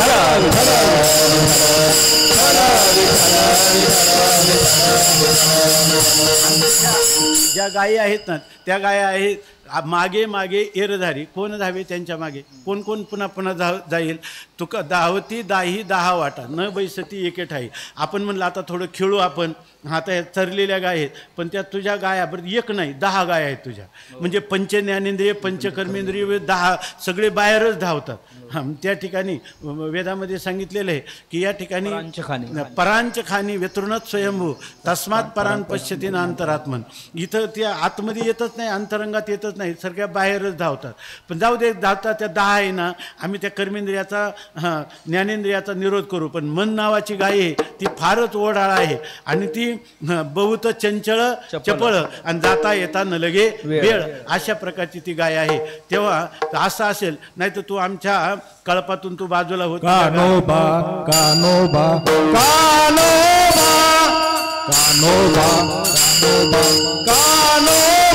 कानोबा कानोबा रे कानोबा निवडी आपुनी गोडणे. कानोबा रे कानोबा निवडी आपुनी गोडणे. कानोबा रे कानोबा निवडी आपुनी गोडणे. कानोबा रे कानोबा निवडी आपुनी गोडणे. दिन भाकरी दिन कलवला पुरी. दिन भाकरी दिन कलवला पुरी. धाडीले वळल्या दुरी धाडीले वळल्या दुरी. अमुकी ठगवली खारीची दोरी अमुकी ठगवली खारीची दोरी. कानोबा कानोबा कानोबा कानोबा कानोबा कानोबा कानोबा रे कानोबा निवडी आपुनी गोडणे. कानोबा रे कानोबा निवडी आपुनी गोडणे. आपुनी गोडणे. कानोबा रे कानोबा निवडी आपुली गोधने. तुझ्या गाया वेगळ्या काढ, तुझी तिकडं वळती कर, नाहीतर काही करू आम्ही आमच्या सांभाळू. ऐके नाही. बरं तुला आम्ही म्हटलं की दायचा सांभाळ करू. एक मनेरी तर राख. कारण काय मुख्य तीच आहे. मन जर ताब्यात आलं तर इंद्रिय ताब्यात येतातच. म्हणून त्याने सांगितलं की तू तुझ्या गाया आता वेगळं करून टाक. आता हे जर एका जागेवर बसले असते तर आपण किती होतो तू आट्यापाट्या काय विटी दांडू सगळे खेळ खेळलो असतो. पण मधूनच आम्हाला वरती करायला जावं लागतं. बरं वरती करायला तू तुझा खेळ सोडत नाही, आम्हाला मात्र तिकडं पाठवतो.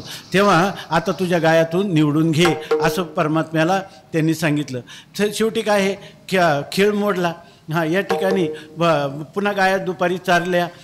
संध्याकाळ झाली. सगळेजण गोपाळ पुन्हा आपल्या ह्याच्या दिशेने निघाले, गोकुळाच्या दिशेने निघाले. आणि त्या गायी येत असताना पुढं काय आहे ते भगवंताने तो दिवस काढला होता. पण भगवंताला सगळं माहीत होतं. तो काय म्हटला घरी गेल्यावर कळल. विठ्ठल विठ्ठल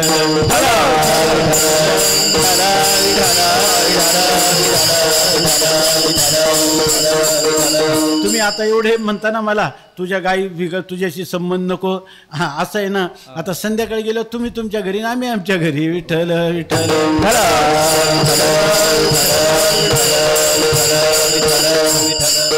त्या गाईचा स्वभाव असा आहे. म्हणून आता सध्या जे आपल्या भारतामध्ये आपल्याला ज्या पिढा आहेत तरी ताप सगळं एकत्र भोगावे लागतात.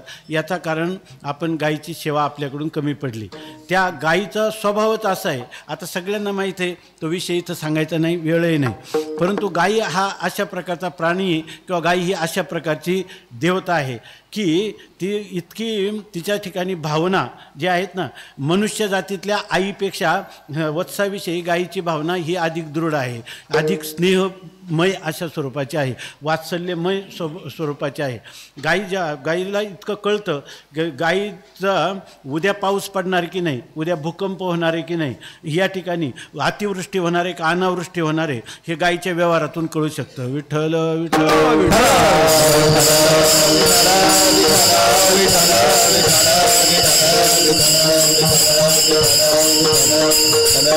त्या म्हशीचं जे रेडूक असतं ना, जर 4 म्हशी असल्या ना आणि आपण जर त्या सोडून दिल्या, आपल्या बांधल्या आणि ती त्यांची पारडं जर सोडली ना आपण, तर ते प्रत्येक पारडं जे आहे ना 3-3, 4-4 ठिकाणी जातं.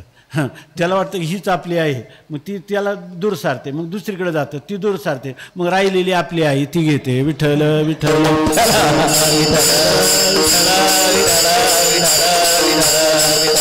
तसं गाईचं नाही. गाईचं वासरू गाई वासराजवळच जाते आणि वासरू त्याच गाईचा अंगीकार करते, तिचंच त्या ठिकाणी काशेला तोंड लावतं. विठ्ठल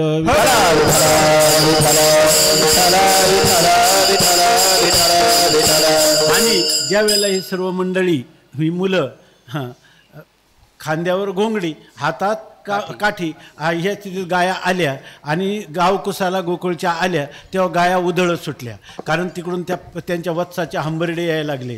त्यामुळं त्या गायींना वळून वेगळ्या काढायची गरजच पडली नाही. निवडी आपुले गोधने म्हणायची गरजच नाही. गोधन त्यांच्या पुढं कुठे गेली, आपापल्या गोठ्यात गेली. आणि हे जे गुराखी आहे ना, यांना वळावं लागलं नाही, यांना त्यांच्या पाठीमागं जावं लागलं. आणि सगळ्यांना जा म्हणे, हा करतो टाटा या, ऐक नाही तुम्ही जा आपल्या तुमच्या घरी. याच्यामध्ये भगवान एकटे राहिले. आता जाय फाकोनिया गाय, या ठिकाणी जाय फाकोनिया निवडोनी गाई, सगळ्या गाया आपोआपच वेगळ्या झाल्या. दिवसभर त्यांनी टुमनंच लावलं होतं, हां तुझ्या गाई निवडून घे तुझ्या, आता आपोआपच गेल्या की नाही गाई, सगळ्या गायी गेल्या. आणि कुठे गेला, आपुल्याल्या सोयी घराची. आता अभंगाची सुरुवात झाली. हा अभंगाचं प्रथम चरण आहे. आता तुम्ही म्हणाल मग कीर्तन अजून एक, आता तर सुरुवात झाली. विठ्ठल विठ्ठल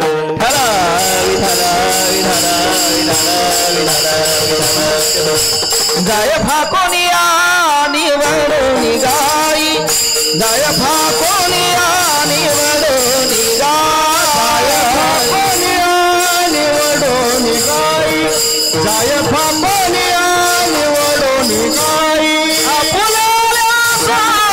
आपुलाल्या साई घराची माझी वाणी तुझे वर्णी गुण नाम, माझी वाणी तुझे वर्णी गुण नाम. आपुलाल्या साई माझी वाणी तुझे वर्णी गुण नाम, माझी वाणी तुझे वर्णी गुण नाम. जगद्गुरु तुकोबाराय म्हणतात, कारण तुकाराम महाराज म्हणतात जे जे झाले अवतार तुका त्याचे बरोबर. तुकाराम महाराज हे सगळं लीला भगवंताच्या पाहत होत्या. ह्यामध्ये झाल्यानंतर काल्याची लीलासुद्धा तुकाराम महाराज त्याच्यामध्ये समाविष्ट होते. सगळ्यांनी काल्याचा पण आनंद घेतला आणि संध्याकाळी चाललेले आहेत. गायी आपल्या गोठ्यामध्ये गेलेल्या आहेत. जाय फाकोनिया निवडोनी गाई, आहे की नाही. सगळ्या गायी ज्या आहेत त्या फाकल्या, म्हणजे आपापल्या घरामध्ये ज्याच्या त्याच्या घरामध्ये ज्याच्या आपापल्या गोठ्यामध्ये त्या निघून गेल्या. आणि आपुलाले सोयी घराचे, आपापल्या घराच्या सोयीनं त्या गायी गेल्या. जात असताना भगवान त्या ठिकाणी आहेत. भगवंताला दिवसभर सासूरवास केला होता, तुझ्या गायी निवडून घे तुझ्या गायी निवडून घे. भगवान फुगलेले होते जरा अंतकरणात. ते म्हणायचे कृष्णा जाऊ का आता, बरं जातो आम्ही, जा नाही तर राहा. भगवान आपले शांत राहिले, काहीच बोलले नाही त्याच्यामध्ये. हे सगळे जेव्हा गेले त्यांना सगळा दिवसभर ताठायला लागले. आपण सकाळी उठल्यापासून आतापर्यंत ह्या कृष्ण परमात्म्याच्या सहवासात होतो, याला दिवसभर आपण अनेक वेळेला टोचेला अशा प्रकारचे बोललो, काही वेळेला याच्यावर प्रेमही केलं, याच्याबरोबर हसू रुसू खेळो काय आवडी सगळ्या प्रकारचं ह्या परमात्माबरोबर लीला केल्या. आणि हा परमात्मा असा आहे का निमिष न लगे मन वेधिता एवढी तुझी स्वरूपता विठोबा नेनो कैची भेटी उरणी नाही जीवेसाठी. त्या मधुसूदन सरस्वतीनं कृष्ण परमात्म्याचं तेज पाहिलं तर ते मधुसूदन सरस्वती म्हणतात वंशी विभूषित करान नवनीरदाभात पीतांबरा धरुण बिंब फलाधरोष्टात पूर्णेंदु सुंदर मुखाद रविंद नेत्रात कृष्णात परम किमपि तत्वमहम न जाने. या कृष्ण परमात्म्याशिवाय जगात दुसरं कोणतं तत्वच नाही. याच्यासारखं आधरम मधुरम वदनम मधुरम मधुराधिपते रखिलम. याची वांतीसुद्धा मधुर आहे, याची शांतीसुद्धा मधुर आहे. ह्या परमात्म्याचं चालणं मधुर आहे, बोलणं मधुर आहे, पाहणं मधुर आहे. मधुराधिपते रखिलम मधुरम असा जो परमात्मा आहे. आता या परमात्म्याचा आपल्याला वियोग होणार नाही का? आता रात्री आपली भेट होणार नाही, हा नंदबाबाच्या वाड्यात जाणार असे त्यांच्या अंतकरणामध्ये खेद वाटायला लागला. आणि त्यामुळं जाय फाकोनिया निवडोनी गाई ह्या जरी गेल्या परमात्म्याचा वियोग सहजच झाला. कारण त्या ठिकाणी ते आपापल्या घरात गेले. त्याचासुद्धा अर्थ आहे की ज्या वेळेला परमात्म्याला सोडतं मनुष्य तेव्हा परिच्छिन्न भावाला हे माझं घर आहे म्हणतो. आणि जर त्याला खरं तत्व जर कळलं परमात्म्याला सोडलं नाही तर काय म्हणतात ज्ञानदेवा घर चिदानंदी. चिदानंद रूपी घरात कृष्ण परमात्म्याच्या स्वरूपात ते राहू शकतात. म्हणून त्यांनी सांगितलं की झालं काय की हे घराच्या दिशेने निघाल्याबरोबर काय झालं ते अभंगाच्या द्वितीय अंतराला देव धरती सोई अंतराला देव धरती सोई अंतराला देव धरती सोई अंतराला देव गोपाळाचे दिवा गोपाळाचे दिवा गोविंद माझीवाणी तुझे निर्णी गुण नाम माझीवाणी तुझे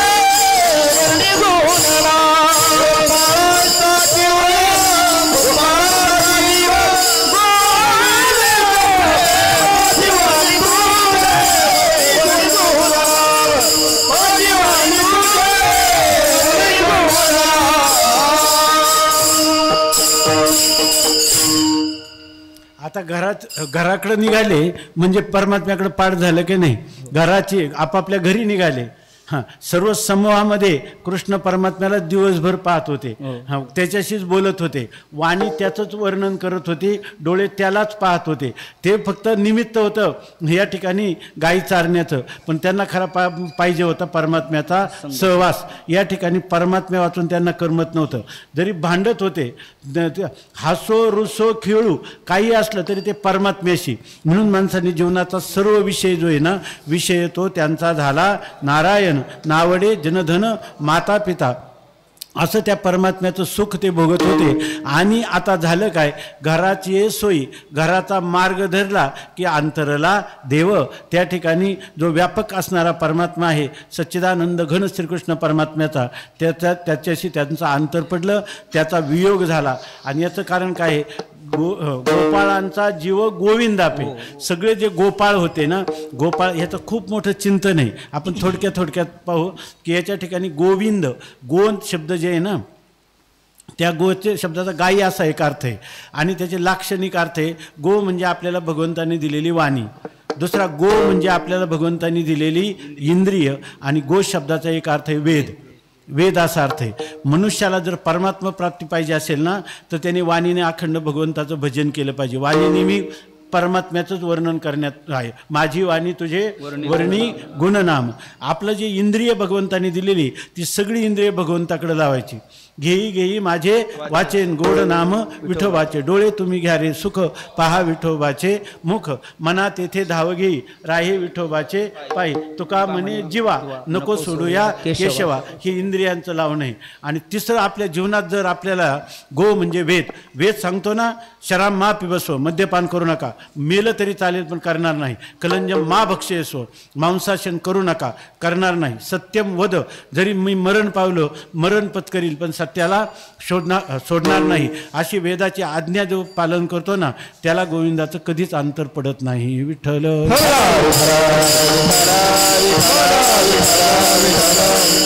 ठिकाणी एकाच चरणामध्ये एक आलाय गोपाळ. गोपाळ म्हणजे गायी पाळणारी ते गुराखी सवंगडी. ते गोपाळ ज्या माणसाला वाटतं की अरे जीवनामध्ये इंद्रियाचा निग्रह केल्याशिवाय खरं सुख प्राप्त होणार नाही, परमात्मा प्राप्त होणार नाही, हे साधक म्हणजे गोपाळ आहेत. आणि गोविंद म्हणजे ह्या सगळ्या साधनाच्या द्वारा आपल्याला इंद्रिय, वाणी आणि वेद याद्वारा परमात्मा प्राप्त करायचा असेल आपल्या प्रयत्नाने प्राप्त होत नाही, त्या गोविंदाच्या कृपेने होतो. परमात्मा हा प्रयत्न साध्य नाही, तो कृपा साध्य आहे, हे ह्या चरणात सांगतात. विठ्ठल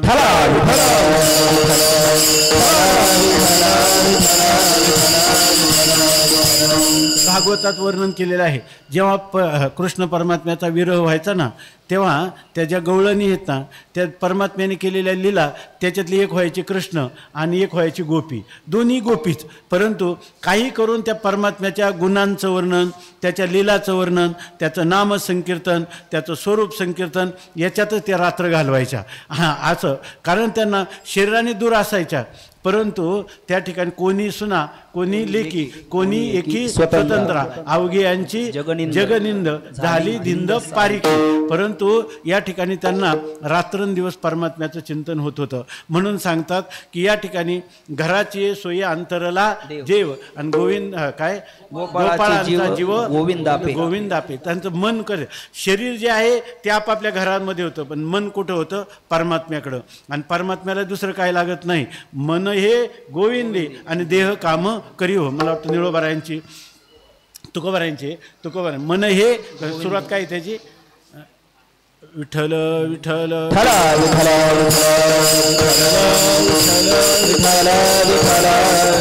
मन देवाला, देव हा चित्त चोर आहे, वित्त चोर नाही. स्वामी महाराज नेहमी म्हणायचे की या ठिकाणी मन जे आहे ते गोविंदाला दिलेले. जरी आपण गेलो तरी आळंदीत काय आनंद भोगला याचं चिंतन केलं की आपण आळंदीतच आहोत. विठ्ठल विठ्ठल.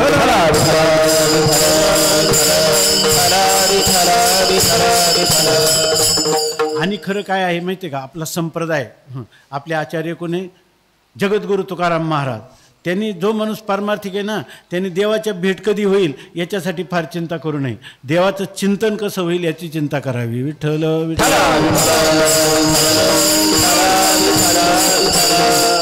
तुकाराम महाराज देवाला म्हणतात करावे चिंतन तेची बरवे न भेटून. देवा तुझं चिंतन मला दे, चिंतन घडू दे, उलट तू भेटून तर नको, पण नाही भेटला तेवढं चांगलं आहे म्हणतात. आता हे आश्चर्य वाटतं, देवाच्या भेटीसाठी चिंतन आहे, चिंतन हे साधन आहे आणि भगवंताची भेट हे साध्य आहे.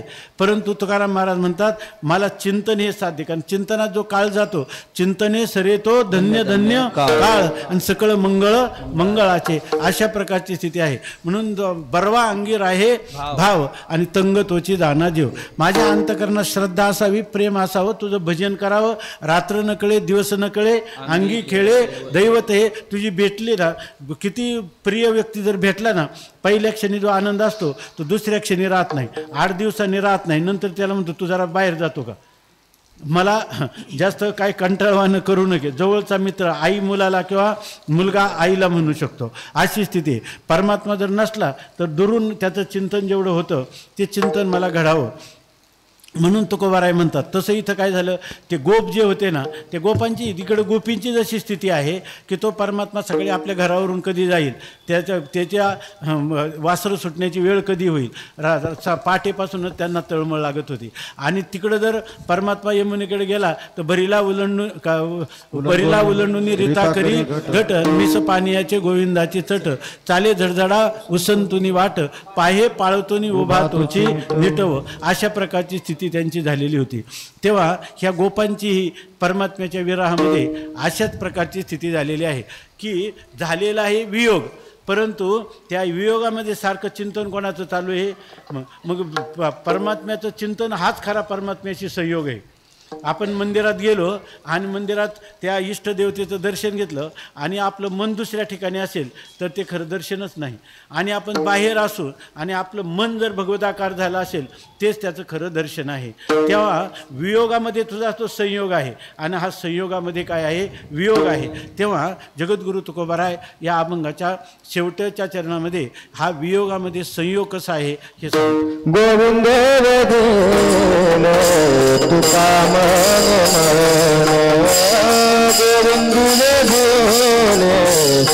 तुका मन गोविंद वेदिले तुका म्हणे मन गोविंद वेदिले तुका म्हणे मन गोविंद बोले तुका मन गोविंद बोले तुका मन गोविंद वेदिले तुका म्हणे मन गोविंद वेदिले तुका म्हणे मन ध्यान सोडाचो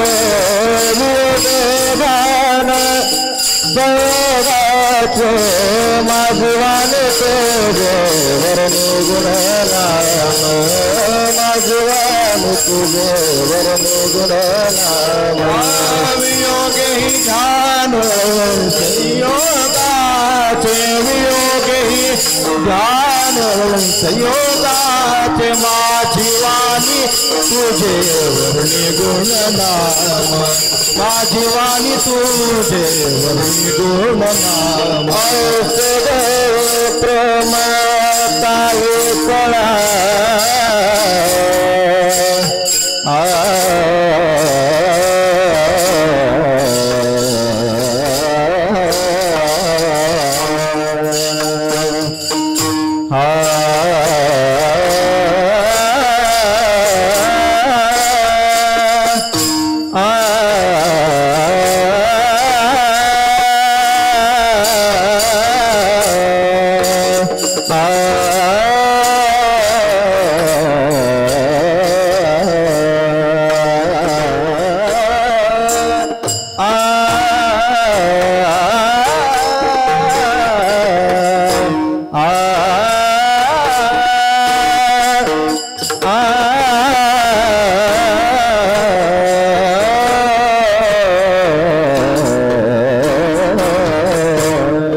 ऐसे देई प्रेम काही करा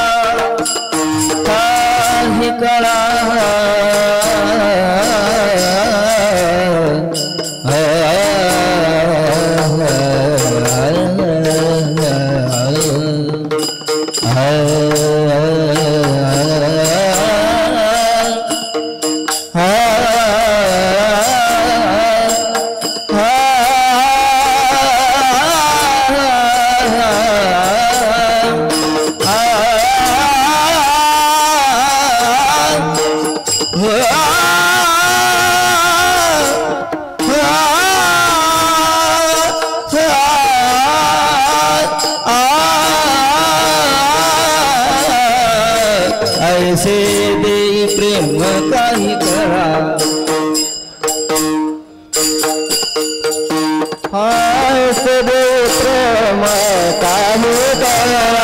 ऐसे देई प्रेम काही करा माझवाने तुझे वर्णी गुणनाम माझवाने तुझे वर्णी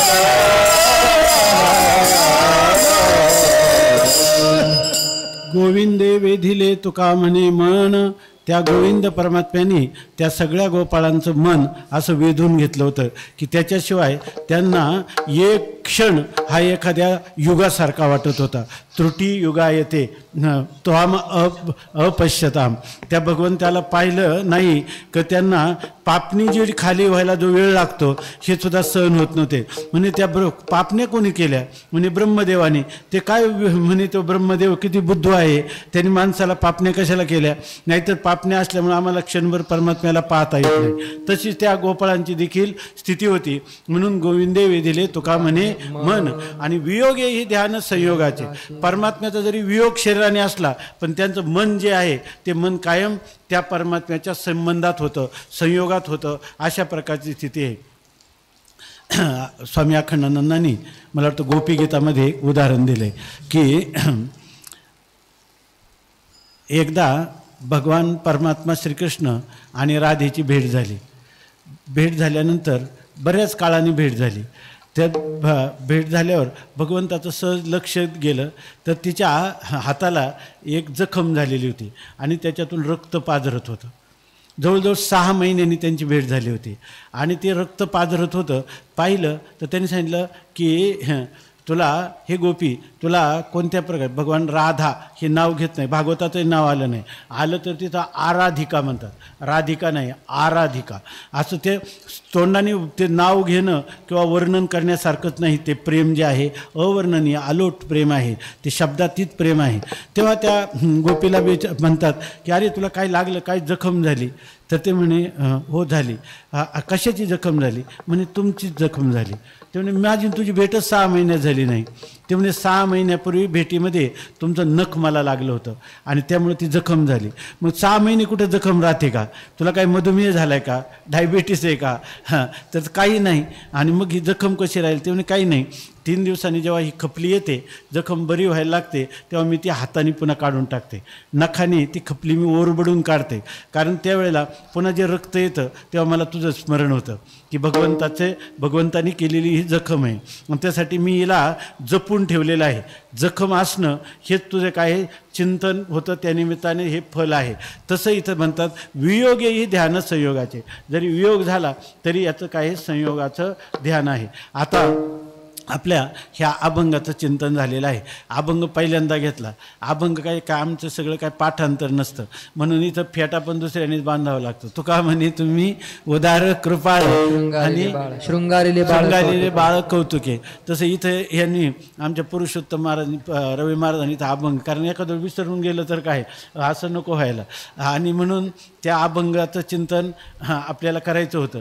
आता तुम्ही म्हणाल अभंग तर घेतलाच नाही का, आता तेच चिंतन सांगितलं आहे का नाही? मग तुम्ही म्हणलं ते तर 10-15 मिनिटातच सांगितलं. मग काला अगोदर काला सांगितलं, पण काला नंतर सांगायचा, अगोदर अभंगाचं चिंतन करायचं. पण तो अभंगच असा आहे, काला सांगितल्यावर त्याचा प्रसंग येतो, म्हणून अगोदर काला सांगितला आणि नंतर त्या अभंगाची भूमिका आपल्याला सांगितली. तुम्ही म्हणा नाही पण आज काला नाहीच झाला. मग काला नाही झाला, मग आतापर्यंत काय कालवा कालव झाली का? विठ्ठल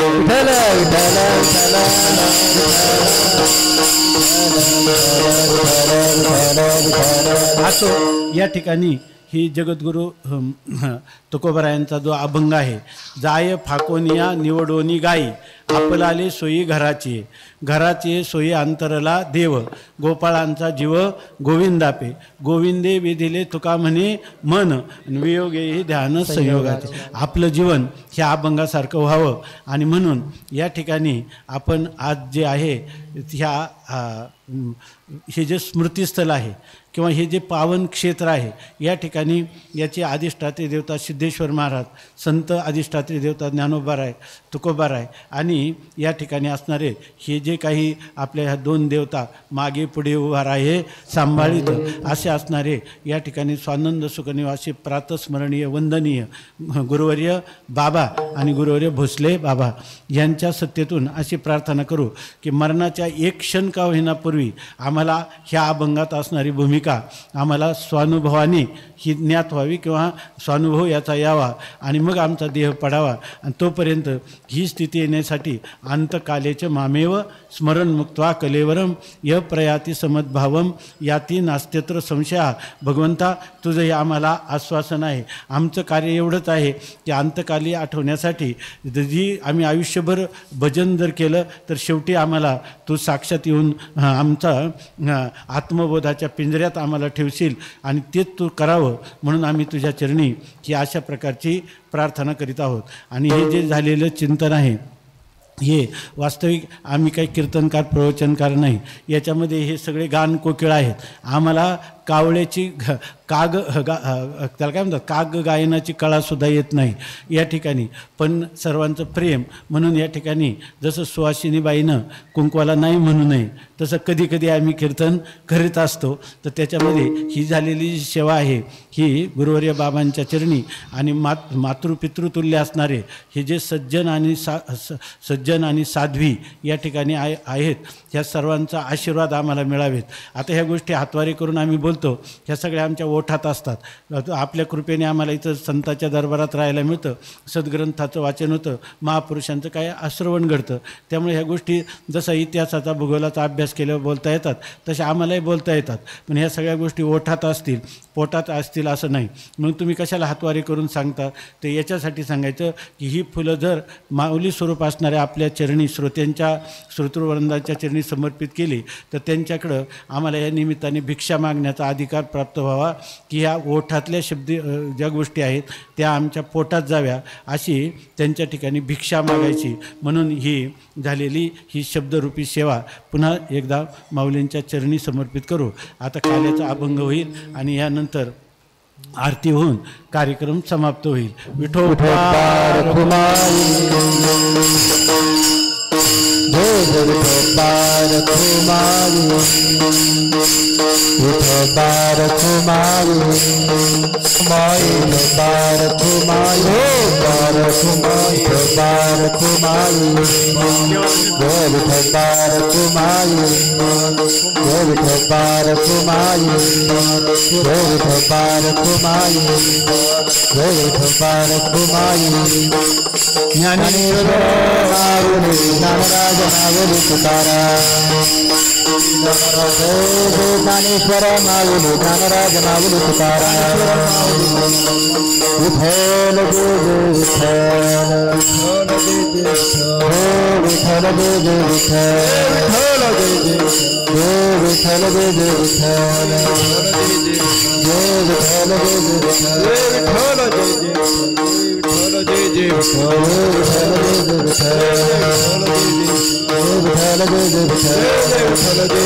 कंठे धरिला कृष्ण मनी अवभाजनी प्रकाश वाचलिया ब्रह्मादिका उत्तम लोकादास वाटेकमिका वैष्णवनिका तुका मनी भूमंडळी आम्ही बळे वीरगाढे वाटेकमिका वैष्णवनिका संभ्रम बोले पुरे वेडे वाकोडे उत्तर महाराज नाही विचारिला अधिकार फुला तुका म्हणे ज्ञानेश्वरा राखा पाया ते करा ज्ञानदेव तुकाराम ज्ञानदेव तुकाराम झाले समाधान तुमचे देखील चरण आता उठावे श्री मनावित नाही नारायण सुरवाडीत पणे येथे सापडले ते आता उठावे श्री मनावित नाही ना तुका मने भोग गेला निवारिला आता उठावे श्री आज करून आरती चक्रपाने वाढती पुरडे नवसवन्य काळात पहा पहा सकला पुण्यवंत तुम्ही बाळा पुरडे नवसवन्य काळात तुका बाहे काळे उभासनी भगवली आज पुरडे नवसवन्य काळात प्रेम सप्रेम आरती गोविंदाचे वाढते बाला प्रधानी मुग्धाई वाळते परमानंदा नाम म्हणणे केशवाचे गुण राहील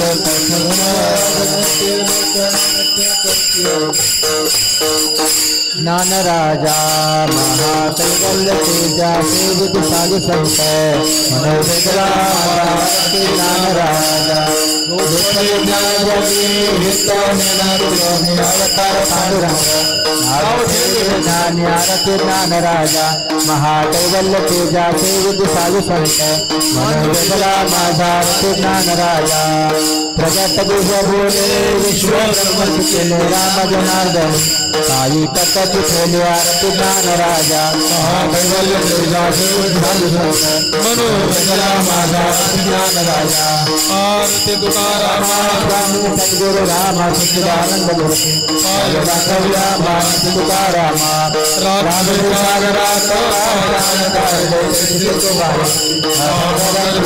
तुकाराम स्वामी सद्गुरु राम सच्चिदानंद मूर्ती राघव्या भारती तुकाराम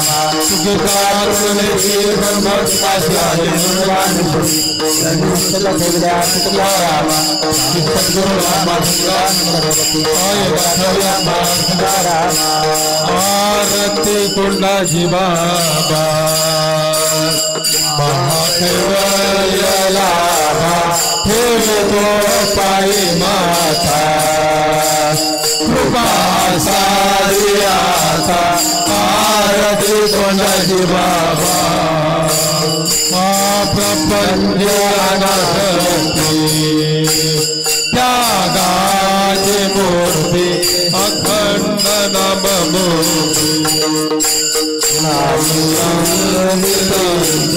आरती कुंडाजी बाबा महाकैवल्यला पायी माता कृपा सारियाचा आरती कुंडाजी बाबा हे नाम कीर्तनी रंगो नाममय जन देले लोक उतारा आयुष्य वेधील आरती कुंडाजी बाबा महाकैवल्यला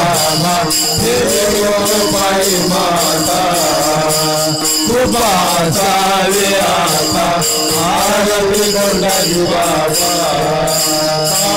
हरि रंगी रंगो काया हरि मुख झाली म्हणील कुणाची स्मरण पाहुला पाहुली आरती कुंडाजी बाबा महाकैवल्यला ठेवतो पायी माता कृपा सारियाचा आरती कुंडाजी बाबा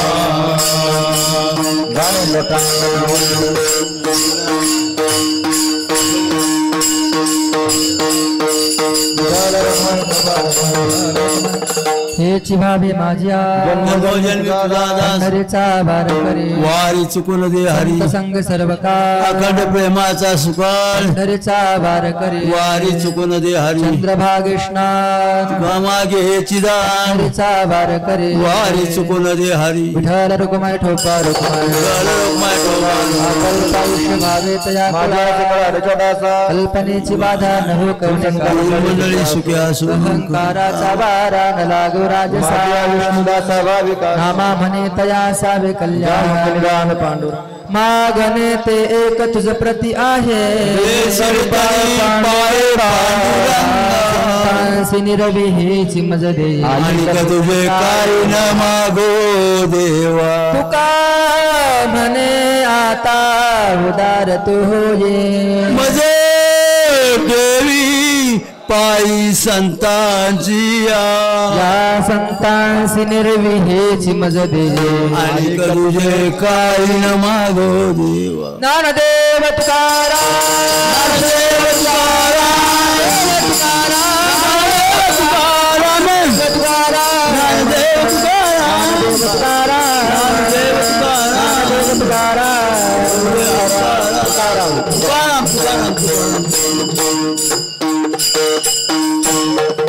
काही प्रसादाची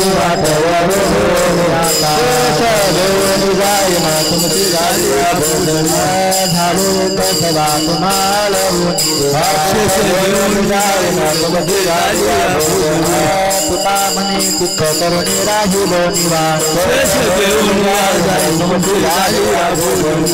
तुकाराम तुकाराम तुकाराम तुकाराम तुकाराम तुकाराम कुंडली कवरदार विठ्ठल श्री ज्ञानदेव पंढरीनाथ भगवान की जय ज्ञानेश्वर महाराज की जय गुरु तुकाराम महाराज की जय गुरुदेव महाराज की जय कोंडाजी बाबा महाराज की जय बाबा महाराज की जय भगवान की जय।